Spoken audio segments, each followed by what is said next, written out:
ಕಡಲೆ ಇರಲಿ, ಹಲಸಂದೆ ಬೀಜ, ಕಪ್ಪು ಕಡಲೆ ಅಥವಾ ಬಿಳಿ ಕಡಲೆ, ಎಲ್ಲವೂ ಸ್ವಾದಿಷ್ಟವಾಗುತ್ತೆ.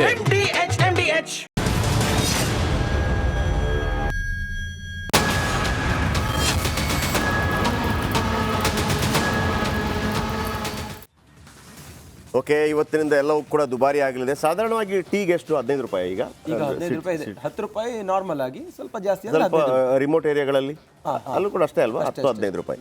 ಬಹುಶಃ ಇನ್ನು ಮುಂದೆ 20 ರೂಪಾಯಿ ಆಗುತ್ತೆ ಅನ್ಸುತ್ತೆ. 20 ರೂಪಾಯಿ ಫಿಕ್ಸ್ ಆಗುತ್ತೆ. ನಾವಿಲ್ಲಿ ಎಲ್ಲಿ ಕುಡಿತೀವಿ ಸತ್ಕಾರಲ್ಲಿ, ಅಲ್ಲಿ 15 ರೂಪಾಯಿ, ಅಲ್ಲಿ ಇನ್ನು ಮುಂದೆ 20 ರೂಪಾಯಿ ಆಗುತ್ತೆ. ಇದರ ಬಗ್ಗೆ ವೀರೇಶ್, ರಾಜ್ಯ ಜನರಿಗೆ ದರ ಏರಿಕೆ ಬರೆ ಬಗ್ಗೆ ಹೆಚ್ಚಿನ ಮಾಹಿತಿ ಕೊಡ್ತಾರೆ. ನನಗೆ ವೀರೇಶ್ ಹತ್ರ ಕೇಳಿಕ್ಕಿರೋದು, ಅಲ್ರಿ ವೀರೇಶ್, ಯಾವತ್ತಾದರೂ ನಿಮ್ಮ ಜೀವಮಾನದಲ್ಲಿ, ನಿಮ್ಮ ರಿಪೋರ್ಟಿಂಗಲ್ಲಿ ಬೆಲೆ ಕಡಿಮೆ ಆಗಿದೆ ಸರ್ ಅಂತೇಳಿ ಯಾವತ್ತಾದರೂ ರಿಪೋರ್ಟಿಂಗ್ ಮಾಡಿದ್ದೀರಾ ಅಂತೇಳಿ ಇದು ನನಗೆ ಕೇಳಬೇಕಾಗಿದೆ. ಆಮೇಲೆ ಮಾದೇಶ್ ಇದ್ದಾರೆ. ಕಾಂಗ್ರೆಸ್ MLC ರಾಜೇಂದ್ರ ಹತ್ಯೆಗೆ ಸುಪಾರಿ ನೋಡಿ. ಈಗ ಕ್ರೈಮಲ್ಲಿ ಒಂದು ಅದ್ಭುತ ಭಾಷೆ. ಸುಪಾರಿ ಅಂದ್ರೆ ಏನು ಹೇಳಿ? ಅದೊಂದು ಬೀಡ ಬರುತ್ತೆ, ಅಡಿಕೆ ಸುಪಾರಿ ಆಯಿತಾ. ಆ ಅಡಿಕೆಯನ್ನು ಪಾನಲ್ಲಿ ಹಾಕಿ ಇಟ್ಟು ಕೊಡೋದು. ಈ ಸಾಧಾರಣವಾಗಿ ಈ ಏನು ವೀಳ್ಯ ಸಾಕ್ಷಿ ಕೂಡ ಮಾಡ್ತಾರೆ ಅನೇಕ ಮದುವೆಗಳಲ್ಲಿ ಕೂಡ. ವೀಳ್ಯ ಭಾಳ ಇಂಪಾರ್ಟೆಂಟ್, ಯಾಕಂದರೆ ಅದು ವೀಳ್ಯ ಸಾಕ್ಷಿ ಅಂತ ಅಂದ್ಬಿಟ್ಟು. ಆಮೇಲೆ ಈ ಸುಪಾರಿ ಕೊಡೋದಿಲ್ಲ, ವೀಳ್ಯದ ಮೇಲೆ ಕೊಡೋದು, ಅಂದರೆ ವೀಳ್ಯದ ಸಾಕ್ಷಿ ಅಂತ. ಆ ವೀಳ್ಯಕ್ಕೆ ಮಹತ್ವ ನೋಡ್ರಿ. ಓಕೆ, ಅದರ ಬಗ್ಗೆ ಕ್ರೈಮ್ ಬಗ್ಗೆ ಮಾದೇಶ್ ಹೆಚ್ಚಿನ ಮಾಹಿತಿ ಕೊಡ್ತಾರೆ. ಅಭಿಷೇಕ್ ಇದ್ದಾರೆ, ಇಂದು ತುಮಕೂರಿಂದ ನೇರ ಸಂಪರ್ಕದಲ್ಲಿದ್ದಾರೆ. ಶಿವಕುಮಾರ ಸ್ವಾಮೀಜಿಗಳ ಜನ್ಮದಿನ, ಶತಾಯುಷಿ ಆಗಿದ್ದರು. ಇಡೀ ದೇಶ ಕಂಡಂತಹ, ಕರ್ನಾಟಕ ರಾಜ್ಯ ಕಂಡಂಥ ಓರ್ವ ಮಹಾನ್ ಸಂತ.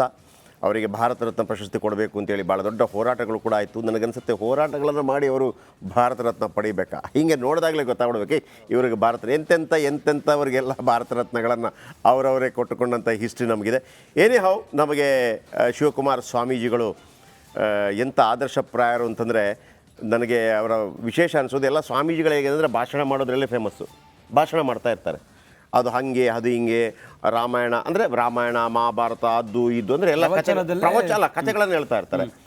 ಆಮೇಲೆ ಢಾಮ್ ಢೂಮ್ ಅವರು ಹೋಗೋದು ಬರೋದು, ಅವರು ಹೋದಾಗ ಬಂದಾಗ ಅಡ್ಡಪಲ್ಲಕ್ಕಿ, ಇದೆಲ್ಲ ಇರ್ತದೆ. ಶಿವಕುಮಾರ ಸ್ವಾಮೀಜಿಗಳು ಸ್ಪೀಚು ಕೊಟ್ಟಿಲ್ಲ ಕರೆಕ್ಟಾಗಿ, ಸ್ಪೀಚು ಕೊಡಲಿಲ್ಲ ಅವರು ಕರೆಕ್ಟಾಗಿ, ಮಾತಾಡಲಿಲ್ಲ. ಬಟ್ ಕೆಲಸ ಮಾತ್ರ ಆಗ್ತಾವೆ. ತ್ರಿವಿಧ ದಾಸೋಹ, ಅನ್ನ ಬೇಕಾಗಿದ್ದವನಿಗೆ ಅನ್ನ, ವಸತಿ ಬೇಕಾಗಿದ್ದವನಿಗೆ ವಸತಿ, ಅಕ್ಷರ ಬೇಕಾಗಿದ್ದವನಿಗೆ ಅಕ್ಷರ, ಆಮೇಲೆ ಜಾತಿ ಮತ ಭೇದ ಮರೆತು ಎಲ್ಲವನ್ನು ಕೊಟ್ಟು. ಸೇಮ್ ಇಬ್ರಾಹಿಂ ಕೂಡ ಅಲ್ಲೇ ಕಲ್ತಿರುವಂಥದ್ದು ಅನೇಕರಿದ್ದಾರೆ. ಇದರ ಬಗ್ಗೆ ಮಾತಾಡೋಣ. ಹಾಗಿದ್ರೆ ಬನ್ನಿ, ಫಸ್ಟ್ ಸ್ಟೋರಿ ಕಾಸ್ಟ್ಲಿ ಆಗಿದೆ. ಕಾಸ್ಟ್ಲಿ. ಎಸ್, ಇವತ್ತಿನಿಂದ ರಾಜ್ಯದಲ್ಲಿ ದುಬಾರಿ ದುನಿಯಾ. ಇನ್ನು ಮುಂದೆ ಗ್ರಾಹಕರ ನಾಲ್ಗೆ ಸುಡುತ್ತೆ ಹಾಲು. ಲೈಟ್ ಹಾಕಿದ್ರೆ ಕರೆಂಟ್ ಶಾಕ್, ಅಂದರೆ ವಿದ್ಯುತ್ ದರ ಕೂಡ ಹೆಚ್ಚಿಗೆ ಆಗುತ್ತೆ. ಜನಸಾಮಾನ್ಯರ ಜೇಬು ಸುಡಲಿದೆ ಏಪ್ರಿಲ್ ತಿಂಗಳು. ಅದರಲ್ಲಿ ಇವತ್ತು 1ನೇ ತಾರೀಕು, ಇವತ್ತಿನಿಂದ ಜನರಿಗೆ ದುಬಾರಿ ದುನಿಯಾದ ಬಿಸಿ ತಟ್ಟುತ್ತೆ. ಹಾಲು, ಮೊಸರು, ವಿದ್ಯುತ್ ದರ ಎಲ್ಲವೂ ಕೂಡ ಏರಿಕೆ ಆಗಿದೆ. ಕಸ ಸಂಗ್ರಹಕ್ಕೂ ರಾಜ್ಯ ಸರ್ಕಾರ ಟ್ಯಾಕ್ಸ್ ಹಾಕಿದೆ. ದರ ಏರಿಕೆ ವಿರುದ್ಧ ಇವತ್ತು ಬಿಜೆಪಿ ಹೋರಾಟ ಮಾಡೋದಾಗಿಯೂ ಕೂಡ ಹೊರಟಿದೆ. ಒಟ್ಟಾರೆ ಇವತ್ತಿನಿಂದ ಜನರಿಗೆ ಬಿಸಿಯಾಗುತ್ತೆ ಎಲ್ಲವೂ ಕೂಡ, ಎಲ್ಲ ವಸ್ತುಗಳ ದರವೂ ಕೂಡ ಏರಿಕೆ ಆಗೋ ಮೂಲಕ. ನಾವೇನು ಮಾಡ್ಬೇಕು? ವಿಷ ಕೊಟ್ಬಿಡಕ್ಕೆ ಹೇಳಿ ಮೇಡಮ್. ಹೆಂಗೂ ಗೆಲ್ಸಿದ್ದೀವಲ್ಲ ಓಟ್ ಹಾಕಿ, ಭಿಕ್ಷಾ ಇಟ್ಕೊಂಡ್ಬಂದು ಸರ್ಗು ಹೊಟ್ಕೊಂಡ್ಬಂದು ಗೆದ್ದಿದಾರಲ್ಲ, ಬಡವ್ರ ಬಗ್ಗರಿಗೆಲ್ಲ ವಿಷ ಕೊಟ್ಬಿಡಕ್ಕೆ ಹೇಳಿ. ತೀರಾ ಕೆಳಗಿರೋರು ಬದುಕ್ಬೋದು, ಮೇಲಿರೋರು ಮಧ್ಯದಲ್ಲಿರೋರಿಗೆ ವಿಷ ಕೊಡಕ್ಕೆ ಹೇಳಿ ಮೇಡಮ್. ಯಾವ ಸರ್ಕಾರ ಬಂದರೂ ಏನು ಮಾಡಲ್ಲ ಬಡವ್ರಿಗೆ. ಅವ್ರ ಮಕ್ಕಳಿಗೆ, ಮೊಮ್ಮಕ್ಕಳಿಗೆ, ಸೋದರತ್ತೆ ಮಕ್ಕಳಿಗೆ, ಮಾವನ ಮಕ್ಕಳಿಗೆ, ಚಿಕ್ಕಪ್ಪ ದೊಡ್ಡಪ್ಪ ಮಕ್ಕಳಿಗೆ ಮಾಡಿಟ್ಟು ಹೋಗ್ತಾರೆ ಹೊರತು ಬಡವ್ರಿಗೆ ನಿಜವಾಗ್ಲೂ ನ್ಯಾಯ ಎಲ್ಲೂ ಸಿಕ್ಕಲ್ಲ ಮೇಡಮ್. ನಿಜವಾದ ನ್ಯಾಯ ಎಲ್ಲೂ ಸಿಕ್ಕಲ್ಲ. ಸರ್ಕಾರ ಕಣ್ಣು ಮುಚ್ಕೊಂಡು ಜನರ ಮೇಲೆ ಬರೆ ಎಳೆಯೋಕ್ಕೆ ಶುರು ಮಾಡ್ಕೊಂಬಿಟ್ಟಿದ್ದಾರೆ. ಈ ಸರ್ಕಾರದಲ್ಲಿ ಕಿವಿಗೆ ಕೇಳಿಸಲ್ಲ ಅಂತ ಕಾಣ್ತದೆ. ಸಾಮಾನ್ಯ ಜನರಿಗೆ 7-8 ವರೆನ ಒರೆಸ್ತಾವ್ರೆ ಅಂದರೆ ಹಾಲಿನ ದರ, ವಿದ್ಯುತ್ ದರ, ನೀರಿನ ದರ ಮತ್ತು ಈ ವೆಹಿಕಲ್ ದರ ಎಲ್ಲರಿಗೂ ಫ್ರೀ ಅಂತ ದುಡ್ಡು ಕೊಟ್ಬಿಟ್ಟು ನಮ್ಮ ಜೋಬನ ದುಡ್ಡನ್ನ ಕಿತ್ಕೊಂಡು ತಿಂತಾವ್ರಲ್ಲ, ಇದು ಯಾವ ನ್ಯಾಯ ಹೇಳಿ? ನಮ್ಗೆ ತುಂಬ ಹೊರೆ ಆಗುತ್ತೆ ಮೇಡಮ್. 1 ಲೀಟ್ರನ್ನ ಎಷ್ಟು 3 ದಿನ ಮಾಡ್ತೀರಾ, 4 ದಿನ ಮಾಡ್ತೀರಾ? ಎಷ್ಟು ದಿನ ಮಾಡೋಕ್ಕಾಗುತ್ತೆ ಲೀಟ್ರ್ ಹಾಲನ್ನ ಹೇಳಿ ನೀವೇ? ಯಾರಿಗೋಸ್ಕರ ಮಾಡ್ತಾಯಿದ್ದ ಅರ್ಥ ಆಗ್ತಾಯಿಲ್ಲ. ಅವ್ರಿಗೇನು ಫ್ರೀ ಎಲ್ಲ ಬರುತ್ತೆ, ನಮಗೇನು ಬರುತ್ತೆ? ಯಾವುದಕ್ಕೂ ಬರೋಲ್ಲ ನಮಗೆ. ಎಲ್ಲ ನಾವೇ ಹೊರಗಿಂದ ದುಡ್ಡು ತೊಗೊಂಬರೋದು, ಚೆಲ್ಲೋದು, ತೊಗೊಂಬರೋದು, ಮಾಡ್ಕೊಳ್ಳೋದು. ಒಂದು ದಿವಸ ಹಾಲು ಬರುತ್ತೆ, ಒಂದು ದಿವಸ ಹಾಲು ಹೊಡೆದೋಗುತ್ತೆ. ಯಾರಿಗೋ ಕಂಪ್ಲೇಂಟ್ ಮಾಡೋಣ. 136 ಜನನ ಗೆಲ್ಸಿದ್ದೀವಿ. ಅಂದರೆ ನಾವು ಕಾಂಗ್ರೆಸ್ಸಲ್ಲಿ ಇದ್ದವರೇ, ಆದರೆ ಜನಪ್ರತಿನಿಧಿಯಾಗಿ ನಾವು ಎಲ್ಲ ಜನಕ್ಕೂ ಅನುಕೂಲ ಮಾಡಿಕೊಡ್ಬೇಕು. ಈಗ ಲೇಡೀಸ್ಗೆ ಫ್ರೀ ಮಾಡಿಬಿಟ್ಟು ಅವರ ಗಂಡು ಮಕ್ಕಳ ಜೋಬಲ್ಲಿ ಕೈ ಹಾಕೋದು, ಇದು ಎಂಥ ನ್ಯಾಯ? 136 ಜನ ಸೇಫ್ಟಿ ಮಾಡಿದ್ದೀವಿ ಅಂದರೆ ಏನಕ್ಕೆ ಮಾಡಿದ್ದಾರೆ ಅನ್ನೋ ಅರ್ಥ ಮಾಡ್ಕೊಬೇಕು ಅವರು. ಏನೇನು ಕುಂದು ಕೊರತೆ ಇದೆ ಅದನ್ನು ನೀಗಿಸಿ ಫಸ್ಟು ಅನುದಾನ ಕೊಡಿ, ಅಲ್ಲಿರೋರಿಗೆಲ್ಲ ಒಂದು ಅಭಿವೃದ್ಧಿ ಪಡಿಸೋಕ್ಕೆ ಅವಕಾಶ ಸಿಗುತ್ತೆ. ಬಹುಶಃ ಜನ ಇವತ್ತಿನಿಂದ ಹಿಡಿಶಾಪ ಹಾಕ್ತಾರೆ. ಅಲ್ಲ ಹಾಕ್ತಾರೆ, ಆಮೇಲೆ ಅಡ್ಜಸ್ಟ್ ಆಗ್ತಾರೆ ಅನ್ನೋದು ಕೂಡ ಗೊತ್ತಿದೆ ಜನರಿಗೆ. ನಮ್ಮ ನಾಳುವಂಥವ್ರಿಗೆ ಅಡ್ಜಸ್ಟ್ ಆಗ್ತಾರೆ ಮತ್ತೊಂದು ಅಂತೇಳಿ ಜನ ಕರೆಕ್ಟಾಗಿ ಸಿಡಿದಿದ್ರೆ ಮಾತ್ರ. ಈಗ ನೋಡಿ ಮೆಟ್ರೋದು ಜಾಸ್ತಿ ಮಾಡಿದರು, ಎಂಥ ಕಳ್ಳರು ಅಂತಂದರೆ ಇಬ್ಬರು ಕೂಡ ಅವರು ಇವರ ಮೇಲೆ ದೂರ ಹಾಕೋದು, ಇವರು ಅವರ ಮೇಲೆ ದೂರ ಹಾಕೋದು. ನಮಗೆ ಕ್ಲಾರಿಟಿ ಕೊಡಲೇ ಇಲ್ಲ. ಲಾಭ ಆದಾಗ BJP ಅವರೆಲ್ಲ ಕೇಂದ್ರ ಮಾಡಿದ್ದು ಅಂತೇಳಿ, ಅಂದರೆ ನಷ್ಟ ಆದಾಗ ಕಾಂಗ್ರೆಸ್ ಮಾಡಿದ್ದು ಅಂತೇಳಿ, ಕಾಂಗ್ರೆಸ್ ಅವರು ಕೂಡ ಅಷ್ಟೇ ಲಾಭ ಆದಾಗ ನಾವು ಮಾಡಿದ್ದು ಅಂತೇಳಿ, ನಷ್ಟ ಆದಾಗ ಎಷ್ಟು ಮಂಗನಾಟ ಆಡ್ತೀರಿ ನೀವು ಅಂತೇಳಿ. ಇದೆಲ್ಲರಿಗೂ ಕನೆಕ್ಟ್ ಆಗೋದು ಸರ್. ನೀವು ಹೇಳಿದಂಗೆ ಮೆಟ್ರೋ ಮತ್ತು ಹಾಲು ಎಲ್ಲರಿಗೂ ಬೇಕು ಹಾಲು. ಈಗ ಆಯ್ತು, ಈ ಹಾಲು ಜಾಸ್ತಿ ಮಾಡಿದ್ರು ಅಂತಂದ್ರಲ್ಲ, ನಾನು ಮೊನ್ನೆ ಒಂದು ಸ್ಟೋರಿ ಮಾಡಿದ್ದೆ, ಕೋಲಾರದ ಸ್ಟೋರಿ. ರೈತರಿಗೆ ಹೋಗ್ತಾ ಇಲ್ಲ ದುಡ್ಡು, ಸರ್ಕಾರಕ್ಕೆ ಒಂದು ಪ್ಯಾಕೆಟಲ್ಲಿ 30 ರೂಪಾಯಿ ತನಕ ಏನೋ ಹೋಗ್ತಾ ಇದೆ. ರೈತರಿಗೆ ಲಾಭ ಹೋಗ್ತಿರೋದು ಅದರಲ್ಲಿ 3 ರೂಪಾಯಿ ಮತ್ತೊಂದೇನೋ ಆ ಥರ ಇದೆ ಅದು ಲೆಕ್ಕಾಚಾರ. ನಾನು ಮೊನ್ನೆ ಕೊಟ್ಟಿದ್ದೆ, ಕೋಲಾರದ ಸ್ಟೋರಿ ಅಂತ ಅಂದ್ಬಿಟ್ಟು ಕೊಟ್ಟಿದ್ದೆ.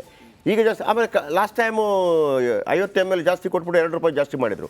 ಸಿದ್ದರಾಮಯ್ಯನ ಹತ್ರ ಕೇಳಿದ್ರು, ಯಾಕೆ ಸರ್ ಅಂತಂದ್ರೆ 50 ml ಜಾಸ್ತಿ ಕೊಡಲ್ವ? ಯಾವನು ಕೇಳ್ದ ನಿಮ್ಮ ಹತ್ರ ಜಾಸ್ತಿ ಕೊಡಿ ಅಂತ? ನಮ್ಗೆ ಎಷ್ಟು ಬೇಕು ಅಷ್ಟು ತಾನೇ ಕೊಡೋದು.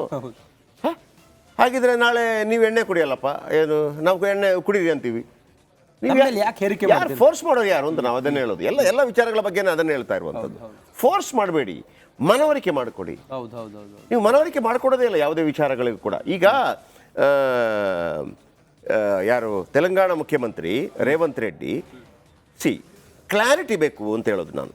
ಅವರು ಆ ಗ್ಯಾರಂಟಿ ವಿಚಾರಕ್ಕೆ ನಮ್ಗೆ ಕೊಡ್ಲಿಕ್ಕೆ ಆಗ್ತಾ ಇಲ್ಲ ಅಂತಂದ್ರು ಅವರು. ನಮ್ಗೆ ಕೊಡ್ಲಿಕ್ಕೆ ಆಗ್ತಾ ಇಲ್ಲ, ಬಟ್ ನಾನು ಮ್ಯಾನೇಜ್ ಮಾಡಿ ಕೊಡ್ತೀನಿ ನಿಮಗೆ ಅಂತ. ಅಂದರೆ ಅದರೊಂದು ಕ್ಲಾರಿಟಿ ಕೊಡೋದು. ಇವ್ರು ಹಂಗೆ ಹೇಳಲ್ಲ. ಯಾರು ಹೇಳಿದ್ದು? ಈ ಹಿಂದೆ ನಾನು ಇದನ್ನು ತುಂಬ ಸಲ ಹೇಳಿದ್ದೀನಿ. AK ಆಂಟನಿ ಕೇರಳದ ಮುಖ್ಯಮಂತ್ರಿ ಆಗಿದ್ದರು.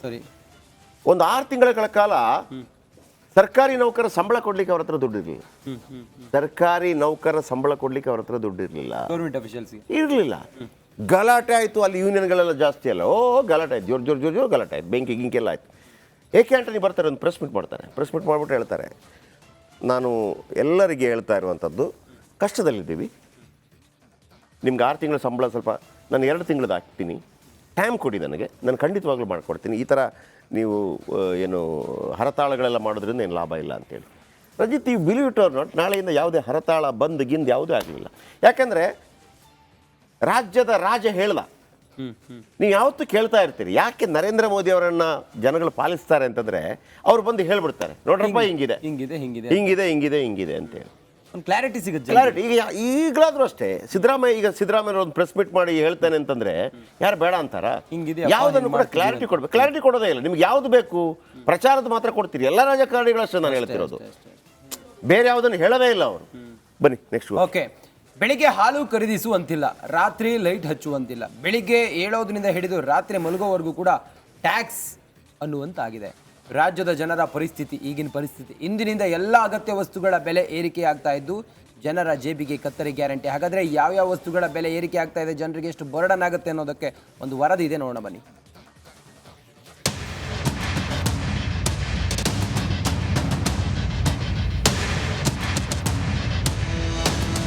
ದುಬಾರಿ ದುಬಾರಿ ದುಬಾರಿ, ಎಲ್ಲ ದುಬಾರಿ. ಬಸ್ ಹತ್ತಂಗಿಲ್ಲ, ಹಾಲು ಕುಡಿಯಂಗಿಲ್ಲ, ಬೇಕಾಬಿಟ್ಟಿ ನೀರು ಬಳಸಂಗಿಲ್ಲ, ಲೈಟು ಫ್ಯಾನು ಹಾಕಂಗಿಲ್ಲ. ಹೀಗೆ ಪ್ರತಿಯೊಂದನ್ನ ಯೋಚನೆ ಮಾಡೋ ಮಟ್ಟಕ್ಕೆ ದುನಿಯಾ ಕಾಸ್ಟ್ಲಿ ಆಗಿದೆ. ಇಂದಿನಿಂದ ಜನರ ಜೀವನ ದುಬಾರಿ.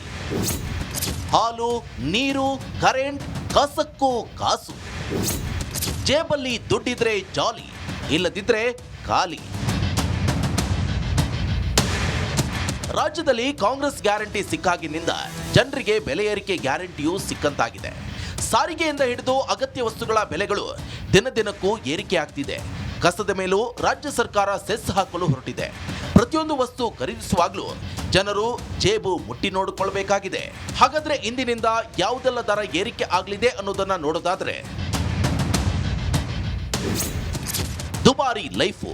ಹಾಲು ಲೀಟರ್ಗೆ 4 ರೂಪಾಯಿ ಹೆಚ್ಚಳ, ಮೊಸರು ಲೀಟರ್ಗೆ 4 ರೂಪಾಯಿ ಏರಿಕೆ, ವಿದ್ಯುತ್ ಯೂನಿಟ್ಗೆ 36 ಪೈಸೆ ಹೆಚ್ಚಳ, ವಿದ್ಯುತ್ ಮಾಸಿಕ ಶುಲ್ಕ 20 ರೂಪಾಯಿ ಏರಿಕೆ, ಕಸ ಸಂಗ್ರಹಕ್ಕೆ ಸೆಸ್ ಕಟ್ಟಬೇಕು, ಹೊಸ ವಾಹನ ಖರೀದಿಗೂ ಸೆಸ್ ಕಟ್ಟಬೇಕು, ಮುದ್ರಾಂಕ ಶುಲ್ಕ 50ರಿಂದ 500 ರೂಪಾಯಿ ಏರಿಕೆ, ಅಫಿಡವಿಟ್ ಶುಲ್ಕ 20ರಿಂದ 100 ರೂಪಾಯಿ ಏರಿಕೆ, ಟೋಲ್ ದರ ಕೂಡ ಹೆಚ್ಚಳ, ಕಾಫಿ ಟೀ ದರವೂ ಏರಿಕೆ.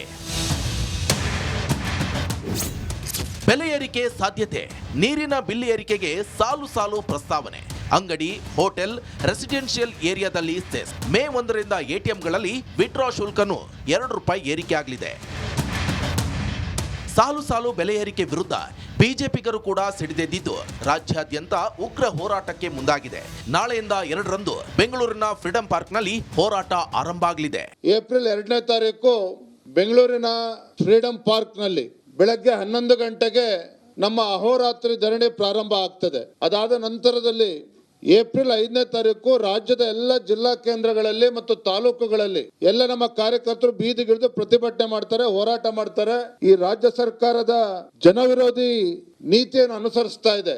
ಇದರ ವಿರುದ್ಧ ಹೋರಾಟವನ್ನ ಭಾರತೀಯ ಜನತಾ ಪಾರ್ಟಿ ಹಮ್ಮಿಕೊಂಡಿದೆ. ಒಟ್ನಲ್ಲಿ ಗ್ಯಾರಂಟಿ ಗಿಫ್ಟ್ ಕೊಟ್ಟ ಸರ್ಕಾರ ಮಗದೊಂದು ಕಡೆ ಬೆಲೆ ಏರಿಕೆಯ ಬರೆ ಹಾಕಿ ಜನರ ಕೆಂಗಣ್ಣಿಗೆ ಗುರಿಯಾಗಿದೆ. ನಿತ್ಯವೂ ದರ ಏರಿಕೆಯ ಭಾರ ತಾಳಲಾರದೆ ಜನ ರೋಸಿ ಹೋಗಿದ್ದಾರೆ.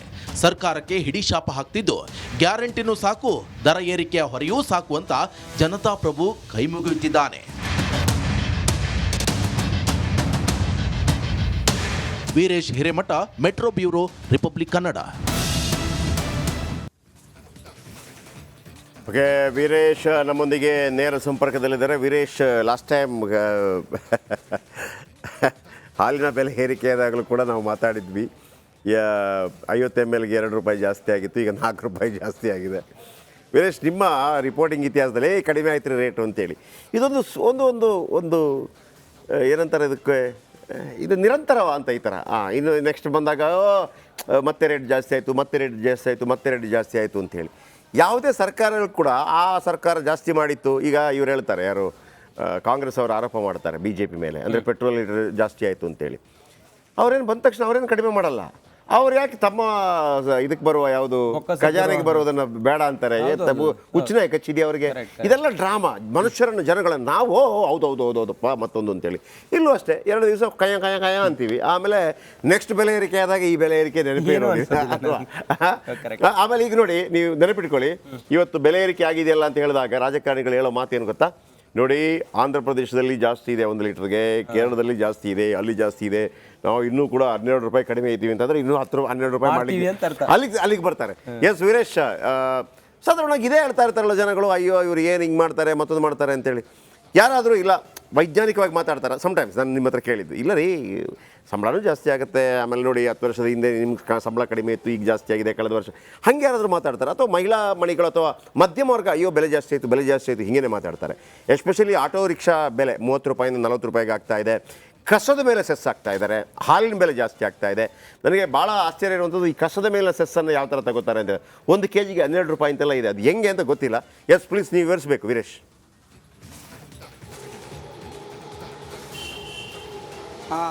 ಜಯಪ್ರಕಾಶ್ ಶೆಟ್ಟಿ, ಇವತ್ತಿಂದ ದುಬಾರಿ ದುನಿಯಾ ಅಂದರೆ ದುನಿಯಾ ಕಾಸ್ಟ್ಲಿ ಆಗಿದೆ. ಪ್ರತಿಯೊಂದು ದರ ಏರಿಕೆ ಆಗುತ್ತೆ. ಒಂದು ಕಡೆ ಹಾಲಿನಿಂದ ಹಿಡಿದು ಲೈಟ್ ಹಾಕೋವರೆಗೂ ದರ ಏರಿಕೆ ಆಗುತ್ತೆ. ವಿದ್ಯುತ್ ದರ 36 ಪೈಸಾ ಜಾಸ್ತಿ ಮಾಡಿದರೆ ಹಾಲಿನ ದರ 4 ರೂಪಾಯಿ ಆಗುತ್ತೆ.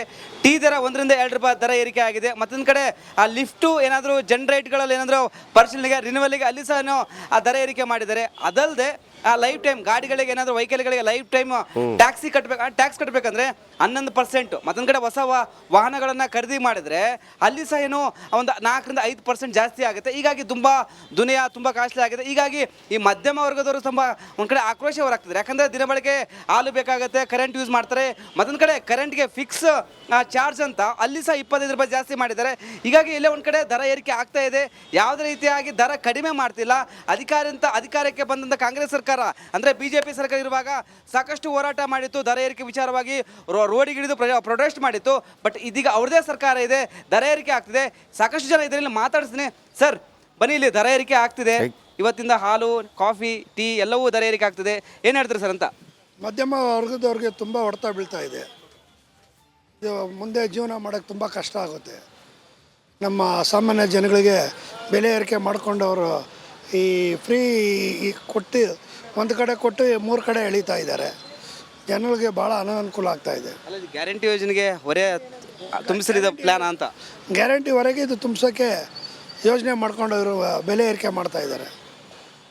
ಇಲ್ಲಿ ಮಹಿಳೆಯರಿದ್ದಾರೆ, ಮಾತಾಡ್ತೀನಿ. ಅಮ್ಮ, ಇವತ್ತಿಂದ ಹಾಲು, ಟೀ, ಕಾಫಿ, ವಿದ್ಯುತ್ ದರ ಏರಿಕೆ ಆಗ್ತದೆ, ಏನು ಹೇಳ್ತೀರಮ್ಮ ಅಂತ? ಎಲ್ಲನೂ ಜಾಸ್ತಿ ಆಗ್ಬಿಟ್ಟಿದೆಯಲ್ಲ, ಹೊಸ ವರ್ಷಕ್ಕೆ ಅದೇ ಗಿಫ್ಟ್ ಅನಿಸ್ತಾ ಇದೆ. ಎಲ್ಲ ಒಂದೊಂದೇ ತೊರೆದು ಹೋಗಬೇಕು ಅನ್ನಿಸ್ತಾ ಇದೆ. ಈಗ ಕಾಫಿ ಕುಡಿಯೋರು ಸ್ವಲ್ಪ ಕಾಫಿ ಕಮ್ಮಿ ಮಾಡಬೇಕು. ತರಕಾರಿ ಬೆಲೆ ಇದು ಎಲ್ಲನೂ ಜಾಸ್ತಿ ಆಗ್ತಾ ಇದೆ. ಇಟ್ಸ್ ಸಮಥಿಂಗ್ ಪಾಪ ಮಿಡ್ಲ್ ಕ್ಲಾಸ್ ಅವ್ರಿಗೆಲ್ಲ ತುಂಬಾ ಕಷ್ಟ ಆಗತ್ತೆ ಅನಿಸುತ್ತೆ. ಕಡಿಮೆ ಸಂಬಳ ಅಂಥವ್ರಿಗೆ ತುಂಬ ಕಷ್ಟ ಆಗ್ಬೋದು. ತುಂಬಾ, ಬಿಕಾಸ್ ಅವ್ರಿಗೆ ಸಂಬಳ ಏನು ಆ ಥರ ಜಾಸ್ತಿ ಮಾಡ್ತಾ ಇಲ್ವಲ್ಲ. ಮತ್ತು ಇರೋ ಡೆಪಾಸಿಟ್ಸು ಮತ್ತು ಏನೋ ಅವ್ರ ಇಂಟ್ರೆಸ್ಟು ಅದು ಇದು ತೊಗೊಂಡಿರೋರು ಅದರ ಅರ್ನಿಂಗ್ಸ್ ಮೇಲೆ ಜೀವನ ಮಾಡೋರು ಎಷ್ಟು ಕಷ್ಟ ಅಲ್ವಾ. ಸೊ ಅವ್ರ ದೃಷ್ಟಿಯಿಂದ ನೋಡಿದ್ರೆ ತುಂಬಾ ಕಷ್ಟ ಅನಿಸುತ್ತೆ. ಗ್ಯಾರಂಟಿಗೆ ಯೋಜನೆಗೆ ಹಣ ಹೊಂದಿಸಲು ಪ್ಲಾನ್ ಅಂತ ಏನಾದರೂ ಅಂತ ಗ್ಯಾರಂಟಿ ಅಂತಾರೆ ಸರ್ಕಾರ. ಗ್ಯಾರಂಟಿ ಇರುತ್ತೆ, ಕೆಲವೊಂದಕ್ಕೆ ಇರ್ಬೋದು. ಬಟ್ ನೋಡಿ, ಡೊಮೆಸ್ಟಿಕ್ ಲೈಫ್ಗೆ ಬೇಕಾಗಿರೋದು ಮೊದಲು ಹಾಲು, ಎಲೆಕ್ಟ್ರಿಸಿಟಿ, ವಾಟರು, ಅದೆಲ್ಲ ಅದಕ್ಕೆಲ್ಲ ಸ್ವಲ್ಪ ಲಿವಿಂಗ್ ಸ್ಟ್ಯಾಂಡರ್ಡ್ಸ್ ಒಂದು ಕಮ್ಮಿ ಥರ ಇದ್ದರೆ ಎಲ್ಲರಿಗೂ ಖುಷಿ ಆಗುತ್ತೆ. ನಮಗೇನು ದೊಡ್ಡದಾಗೆ ಪ್ಯಾಕೇಜಸ್ ಏನು ಕೊಡಬೇಡಿ, ಏನು ಬೇಡ. ಇದು ಮಾಮೂಲಿ ನಿತ್ಯ ಜೀವನಕ್ಕೆ ಎಷ್ಟು ಬೇಕೋ ಅದಕ್ಕಾದ್ರೆ ಎಟ್ಕೋ ಥರ ಇದ್ದರೆ ಹೌದರ ಕಡಿಮೆ ಮಾಡಬೇಕು. ನಿತ್ಯ ಜೀವನಕ್ಕೆ ಹಾಲು, ವಿದ್ಯುತ್ತು. ಅವರು ನೋಡಿ ನಮ್ಮ ಸರ್ ಬನ್ನಿ ಏನು ಹೇಳ್ತೀರ ಅಂತ ದರ ಏರಿಕೆ ಆಗ್ತಿದೆ? ದರ ಏರಿಕೆ ಒಂದು ರೀತಿಯಲ್ಲಿ ಜೀವನನ ದುಸ್ತರ ಮಾಡ್ತಾ ಇದೆ. ಆದಾಯ ಇರ್ತಕ್ಕಂಥ ಜನ ಓಕೆ, ಸ್ಯಾಲ್ರಿಡ್ ಪೀಪಲ್ ಅಥವಾ ಪೆನ್ಷನ್ಡ್ ಪೀಪಲ್. ಇನ್ನು ಉಳಿದ ಜನಗಳಿಗೆ ಬಹಳ ಕಷ್ಟ ಅನ್ನಿಸ್ತಾ ಇದೆ. ನಿನ್ನೆ ಆಟೋದಲ್ಲಿ ಬರುವಾಗ ಒಬ್ಬ ಡ್ರೈವರ್ ಬೇಸರ ಮಾಡ್ಕೊಂಡು ಹೇಳ್ತಾಯಿದ್ರು, ನಾನು ಹೆಂಡತಿಗೆ ಸೀರೆ ಕೊಡ್ಸೋಕ್ಕಾಗ್ತಾಯಿಲ್ಲ, ಬಳೆ ಕೊಡ್ಸ್ಲಿಕ್ಕಾಗ್ತಾಯಿಲ್ಲ, ಹಬ್ಬ ಮಾಡೋದೇ ಕಷ್ಟ ಆಗ್ತಾಯಿದೆ ಅಂತ ತುಂಬ ಅಂದರೆ ತುಂಬ ವಿಷಾದದಿಂದ, ನೋವಿನಿಂದ ಹೇಳ್ತಾಯಿದ್ರು. ಬಹುಶಃ ಇದೆಲ್ಲನೂ ಕೂಡ ಮಧ್ಯಮ ವರ್ಗ ಅಥವಾ ಅದಕ್ಕಿಂತ ಕೆಳಗಿರ್ತಕ್ಕಂಥ ಜನಗಳ ಜೀವನನ ತುಂಬಾ ದುಸ್ತರ ಮಾಡಿದೆ ಅಂತ ಅನಿಸುತ್ತೆ. ಎಸ್ ಜಯಪ್ರಕಾಶ್ ನೋಡ್ತಿರ್ಬೋದು. ಅಂದರೆ ಮಧ್ಯಮ ವರ್ಗದವರಿಗೆ ಈ ಒಂದು ಹೊಡೆತ ಬೀಳುತ್ತೆ, ದರ ಏರಿಕೆ ಎಫೆಕ್ಟ್ ಆಗುತ್ತೆ. ಯಾಕಂದರೆ ಕಡಿಮೆ ಸಂಬಳ ಇದೆ, ಅವರು 4 ರೂಪಾಯಿ ಕೊಟ್ಟು ತರೋಕ್ಕಾಗಲ್ಲ. ಯಾಕಂದರೆ ದಿನ ಬಳಕೆ ವಸ್ತುಗಳು ಹಾಲು ಬೇಕು, ವಿದ್ಯುತ್ ಬೇಕು, ಕರೆಂಟ್ ಬೇಕು, ನೀರು ಬೇಕು. ಪ್ರತಿಯೊಂದು ದರ ಏರಿಕೆ ಆದರೆ ಹೇಗೆ ಎಂಬುದು ಜನಸಾಮಾನ್ಯರ ಪ್ರಶ್ನೆ ಆಗಿದೆ.